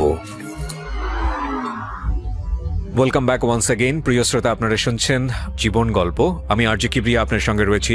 আমার এই অনুষ্ঠানগুলোতে যদি আপনি অংশগ্রহণ করতে চান, আমাদেরকে ফোন করবেন। আমাদের ফোন নাম্বারটি হচ্ছে 09611904904। আমি আবারও বলছি 09611904904। ওকে, আমরা যেখানটায় ছিলাম তারপর। তখন আমি তো কিছু দেখি নাই, কারণ আমি তো প্রথম এই মানে সাইডে কোম্পানিতে কাজে গেছি। তখন আমার রডটা এক পর্যায়ে এই মেন লাইনে লেগে যায় তার। তখন 2 হাতে আমার রডটা হাত ধরা ছিল। তখন আমি ইলেকট্রিক বান শর্ট খাই। সেন্স ছিল এই মুহূর্তে? তখন আমার চেঞ্জ ছিল, আমার কোনো মাথায় কোনো আঘাত হয় নাই। এক পর্যায়ে আমার শুধু মানে আমার যে ভিতরটা, আমার যে হাতের পায়ের 2 হাঁটু, হাতের মাংস, সবগুলো মাংস নিচে জমা হয়ে গেছে, পড়ে গেছে এক মুহূর্তেই। হ্যাঁ, মানে সিদ্ধ হয়ে মাংস পড়ে গেছে। আর আমাকে কারেন্টে এমনভাবে ধরছে, যখন আমি কারেন্টে শর্ট খাইছি, ধরেন আমি যে জায়গায় শর্ট খাইছি এর থেকে 1 ফিট দূরে হইলো ছাদের বিল্ডিং এর শেষ মাথা। কয়তলায় ছিলেন? 2 তলায়। আচ্ছা, মানে ধাক্কা খেয়ে পড়ে গেল তো যাইতো না, আমি ইচ্ছে করে চাইছিলাম পড়ে যেতে এখান থেকে, কারণ পড়ে গেলে একটা হাত বা একটা পাও ভেঙে গেলেও সেটা চার্জারি করে ঠিক করা যায়, আমি যেটা জানি। কিন্তু পুড়ে গেলে কোনো কিছু সেটা পুরোপুরি ঠিক হয় না। এই বিষয়ে আমার অভিজ্ঞতা। তো আমি চাইতেছি আমি নিচে পড়ে যাবো, অথচ আমি চেষ্টা করতেছি, কিন্তু আমাকে যে মেন লাইনে আমার ধরছে, আমি এই লাইনের কাছে যেরকম একটা পিঁপড়ে যদি আমি পাড়া দেই, ওইটা সরতে পারবো না। তখন আমার এই পরিস্থিতি। আমি যত চেষ্টা করি, আমি শুধু চিল্লাপাল্লা করতেছি, অথচ আমি জ্ঞান হারাও হয় নাই। আবার আমি মনে করেন তখন যখন একটা গরু যখন জবাই করে ছেড়ে দিলে যেরকম কষ্ট পাবে, ঠিক ততটা কষ্ট আমি পাইছি। এক পর্যায়ে যে জায়গায় আমার মাংস পড়ে যেতেছে সিদ্ধ হইয়া, আর আমার আঙ্গুলগুলা পুড়ে গেছে হাতের। আর আমি শর্টটা খাইছি প্রায়, কারেন্টের শর্টটা খাইছি প্রায় 4 মিনিট। এই লাইনটা মধ্যে আমি 4 মিনিট মানে এভাবে আসছিলাম। তখনও আমাকে কেউ নিচে অনেকে দাঁড়ায় থেকে দেখতেছে, কেউ আমাকে বাঁচাতে চায় নাই। ছাড়া পেলেন কিভাবে? শেষমেশ 4 মিনিট পর ওই যে মেইন লাইনে একটা ড্রপ থাকে, যে ড্রপটা পড়ছে, মানে আমার যে লোডটা নিতে পারে নাই, তখন লোডটা না নেওয়ার কারণে আমার ভাগ্যি ভালো, মানে ড্রপটা ভরে যায়। ড্রপটা যখন পরে একটা মানে আওয়াজ আসে, যে আওয়াজটা মনে করেন প্রায় 10 কিলো দূরে যায়। 10 কিলো ঘটনাস্থল থেকে। এত জোরে আওয়াজ? জি, টেনিস মিটার একটা ব্রাস্ট হয়ে গেছে। যে যখন এই আওয়াজটা হয়েছে, তখন অনেকে আসছেন দেখার জন্য। তখন আমি কিছুটা আমার চেঞ্জ আছে, তখন আমি অনেকেরই বলতেছি যারা আমার পাশে, আমাকে একটু পানি দেন, আমি মরে যাবো এখন, আমাকে একটু পানি দেন, আমার দম বন্ধ যেতেছে, এরকম বলতেছি। কেউ আমাকে পানি দেয় না, পানি খাইলে বলে সবাই বলতেছে আমি মারা যাব। তখন এক পর্যায়ে আমাকে যে অ্যাম্বুলেন্স আনছে, কেউ আমার শরীরে মেসেজ করতেছে, কিন্তু আমার শরীরে যে মেসেজ করবে এরকম কোনো পরিস্থিতি নেই। আমার সব শরীরেই মাংস পড়ে গেছে বললে। আপনার আরো পুড়ে গেছিল ভিতরে? পুরো আছে আরো? জি। এই 2 হাতের বাইরেও আপনার পোড়া আছে? জি। আহা, আল্লাহু আকবার। কতদিন আগের ঘটনা এটা? এটা আজকে থেকে প্রায় 7-8 মাস। তারপরে তো একটা অবর্ণনীয় জীবন গেছে, ব্যান্ডেজ করা থেকে শুরু করে হাসপাতালের যেগুলো হয়েছে ঘটনা। ওয়াইফ কি করছে এরপরে? ওয়াইফ তখন আমার ওয়াইফের জায়গাটায় আসে নাই তো? জি, যখন আমার অ্যাক্সিডেন্ট হয় তখন সে তার বান্ধবীকে নিয়ে ঘুরতে যায়, খবর পাইছে হুম যখন আমি কারেন্টের শট খাইছি। আমার সাথে একটা ছেলে ছিল হেল্পার, ওর কিছু হয় নাই, মানে আগার টাইম পাইছি বেশি। তারপর ও এসে দেখতেছে না আমাকে অনেকে মেসেজ করতেছে একটা রাস্তার পাশে, মানে বিছানা বিছায়া আমাকে মাথা বাতাস করতেছে। হুম কিন্তু আমার মানে এরকম মনে হইতেছে যে আমি কিছুটা সময় থাকতে পারি, এরপরে আমার মানে মৃত্যুর সময় আসে পড়ছে। হুম কোনোভাবে সম্ভব না, কারণ আমাকে যে একজনে ধরে আমাকে গাড়িতে নিয়ে উঠাবে এরকম ধরার মতো জায়গা নেই। হুম যেদিকে দৌড়বে এইদিকে মানে হাত ঢুকে পড়বে হুম এরকম। যে আমার যে গায়ে কাপড় ছিল, কাপড় চোপড় পুড়ে গেছে সব, হুম মানে প্যান্ট গেঞ্জি পুইরা শরীরে লাগিয়ে গেছে। হুম ওইগুলা কেউ টাইনে বার করতেছে আর আমার কষ্ট হইতেছে এরকম ভাবে। তখন অ্যাম্বুলেন্স আনলো, তখন আমাকে মানে শরীরে ধরলেই আমার কষ্ট হয়। তারপর ওই আঙুলগুলো পুড়ে গেছে বাম হাতের। তারপর আমাকে এনাম মেডিকেল কলেজে ভর্তি করেন নিয়ে 3 দিনের জন্য প্রাইভেট ক্লিনিকে ভর্তি করার পরে তখন আমার ওয়াইফ আমার সাথে ছিল হুম 3 দিন।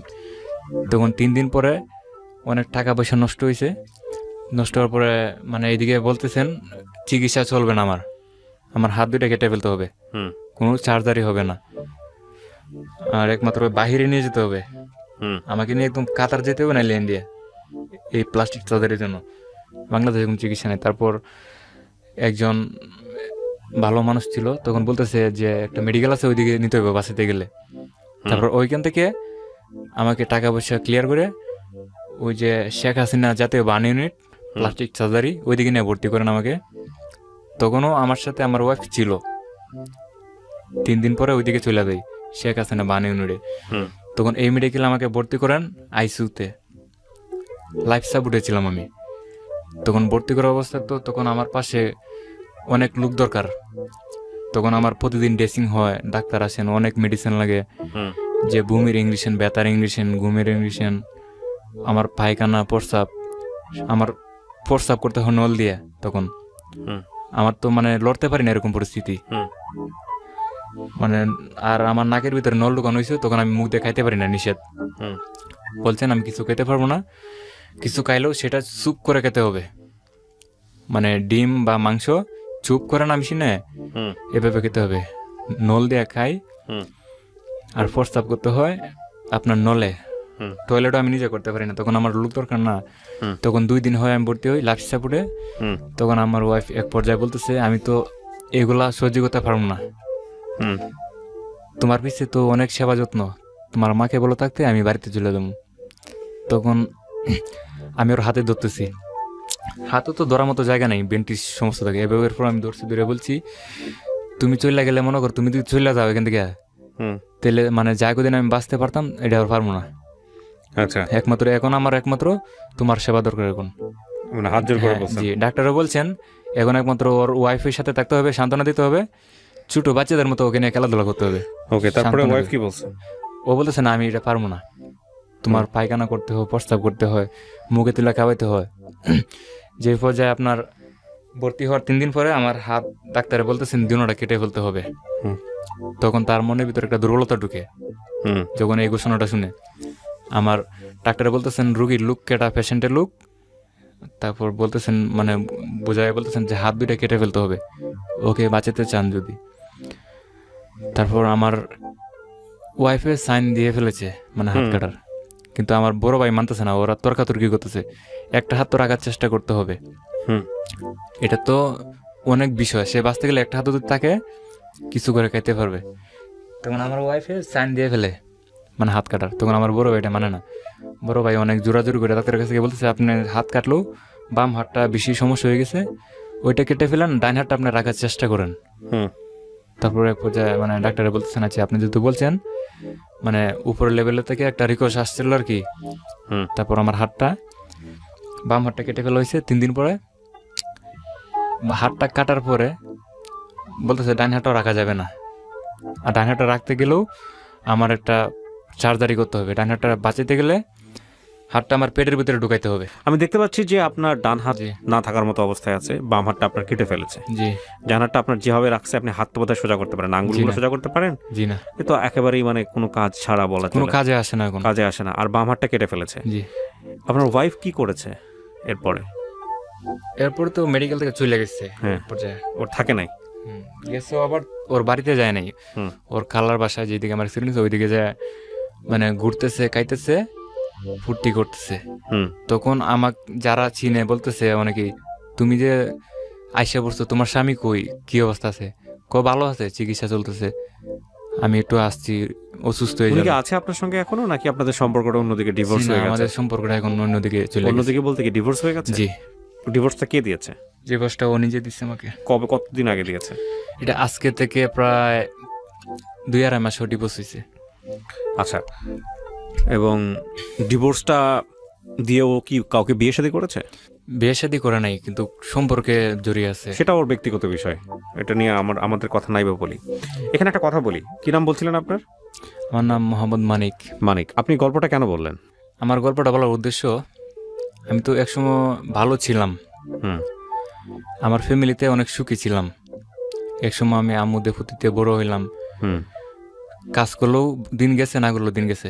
এক পর্যায়ে বাবা মার কথা আমি বিয়ে করি সুখী হওয়ার জন্য। হুম।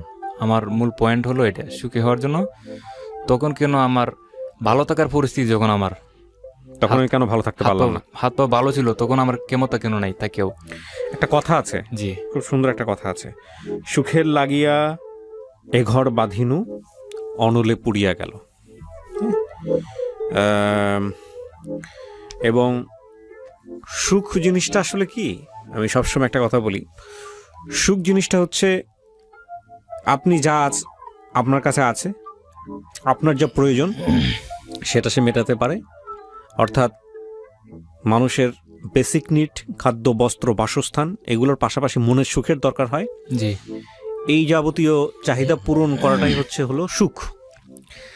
আপনি বিয়ে করেছিলেন, যখন আপনি বিয়ে করতে চান নাই তখন আপনার বাবা মায়ের জন্য, আপনার মাকে সাপোর্ট দেবার জন্য। জি, কিন্তু জীবনটা এমন হয়ে গেছে যে সেই মানুষটা আপনার জীবনে না আসলেই ভালো হতো। আমরা এই গল্পটা এভাবে প্রচার করছি যাতে করে কোনোভাবেই আপনার পরিচয় এবং তার পরিচয় এখানে রিভিল না হয়, প্রকাশ না পায়। তার জি। পেছনে অন্যতম কারণ হচ্ছে এটা একপাক্ষিক বক্তব্য। ওই মেয়েটাকে নিয়ে এসে যদি আমি আপনার জায়গায় বসিয়ে দিই, ও 1-2 ঘন্টা ধরে আপনার বিপরীতে অনেক অভিযোগ দাঁড় করাতে পারবে, তাই না? আমি কি ঠিক বলেছি? জি, তো সেই জায়গাটা থেকে এটা একপাক্ষিক বক্তব্য। কিন্তু সুখ আপনার জীবনেও হয়নি তাকে নিয়ে, এবং তার জীবনেও আপনাকে নিয়ে সুখ হয়নি, এটাই সত্য। তো সেই জায়গাটা থেকে শুধু একটা কথাই বলার আছে যে যা গেছে তা গেছে। ফিউচার নিয়ে আপনি কি চিন্তা করেন সেটাই হচ্ছে কথা। আপনি যদি স্বাভাবিক থাকতে, এভাবে আসলে বলাটা উচিত হবে না, যদি আপনি মানসিকভাবে শান্তিতে থাকতেন, আপনার কখনো কি এরকম মনে হয় যে আমি মানসিকভাবে যদি শান্তিতে থাকতাম তাহলে হয়তো আমার এই দুর্ঘটনাটা ঘটতো না? এরকম কখনো মনে হয়? নাকি মনে হয় আল্লাহ এটা আমার কপালে লিখে রেখেছে, এই কারণেই হয়েছে? না, এরকমটা আমার মনে হয় না। তাহলে তো খুবই ভালো। হ্যাঁ, তারপরেও দুই রকম চিন্তা ভাবনা। একটা হলো কিছু তো আল্লাহ তাআলা করেন, মাইনা নিতে হয়। আর আমার বিশেষ পয়েন্টটা হলো, যদি আপন মানুষে যদি কোনো সময় কষ্ট দেয়, তার কারণে যদি লাইফ যদি একটা মানে জলে ডুবে যায়, তাহলে এটা একটা মারাত্মক বিষয়। আপনার বয়স কত এখন? আমার বর্তমানে বয়স 23 বছর। 23 বছর। আমি আপনার চেয়ে বয়স সিনিয়র। জি, আপনি যে মেয়েটাকে বিয়ে করছিলেন 14 বছর বয়স। জি, 14 বছরের মানুষের, মেয়ের বা শিশুর বা কিশোরের, তার কি আসলে বোঝার ক্ষমতা আছে কোনটা ভালো কোনটা মন্দ, সংসার আসলে জিনিসটা কি? আমরা কি সেই যুগে বসবাস করি? আজকের এই যুগে বসে 14 বছরের কোনো মেয়েকে কি বিয়ে করা উচিত? একটা হচ্ছে রাষ্ট্রীয় তো নিয়মই নাই, আপনি আপনার জায়গা থেকে চিন্তা জি, করেন। 1 2 নম্বর হচ্ছে যেটা, যে আপনার 23 বছরের জীবনে যে দুর্ঘটনা ঘটেছে সেটা অত্যন্ত মর্মান্তিক। আমি তো সামনাসামনি দেখতে পাচ্ছি, আপনার ছবিটা আমি প্রকাশ করব না। জি, হ্যাঁ, এটা খুবই কষ্টকর, কিন্তু এর থেকেও ভয়ানক দুর্ঘটনা কিন্তু মানুষের জীবনে ঘটতে পারে। এটা তো আপনি বিশ্বাস, আমি দেখেছি। এটা আমাকে আর নাই দেখালেন, রাখেন, আপনি রাখেন। ঠিক আছে, আমি দেখতে পেরেছি। ওইদিকে প্লাস্টিক সার্জারি করা আছে। কিন্তু আমার কথা হচ্ছে অন্য জায়গাটাতে। আপনাকে তো আল্লাহ, আপনি আজকে 2 পায়ে হেঁটে আমার অফিসে আসছেন না? জি, আল্লাহ তো আপনাকে সেই জায়গাটা বন্ধ করে দিতে পারতো চাইলে, ততটুকু তো রাখছে। এখন কথা হচ্ছে কি, আমি ভাবে সহজ করে উদাহরণ দিই। একটা গ্লাসের অর্ধেক, আপনার বোঝার জন্য বলছি, কারণ এই উদাহরণটা যারা রেডিও শুনবেন তারা অনেকেই জানেন, অর্ধেক পানি দেয়া আছে। তাইলে আপনি 2 ভাবে দেখতে পারেন। একটা হচ্ছে এই গ্লাসটার অর্ধেক খালি, আরেকভাবে দেখতে পারেন যে এই গ্লাসটার অর্ধেক পানি দিয়ে পূর্ণ। এখন আপনার জীবনে যতটুকু আছে অতটুকু নাও থাকতে পারতো। এটা চিন্তা করে আপনি যদি মনে করেন সামনের জীবনটাকে আগায় নিয়ে যাবেন, এবং আপনি যদি একজন আল্লাহকে বিশ্বাস করা মানুষ হন, আপনি তো ধর্মভীরু মানুষ আমি যতটুকু বুঝি, জি তার উপরে যদি তাওয়াফ করতে পারেন তাহলে নিঃসন্দেহে আপনার ভবিষ্যৎ জীবন অনেক ভালো কিছু হতে পারে। এটা হচ্ছে বিষয়। আর যা গেছে তা গেছে, এইটা নিয়ে কথা বলে কোনো লাভ নাই। আপনি যদি ওই জায়গাটায় পড়ে থাকেন তাহলে জীবন আগাইতে পারবেন না।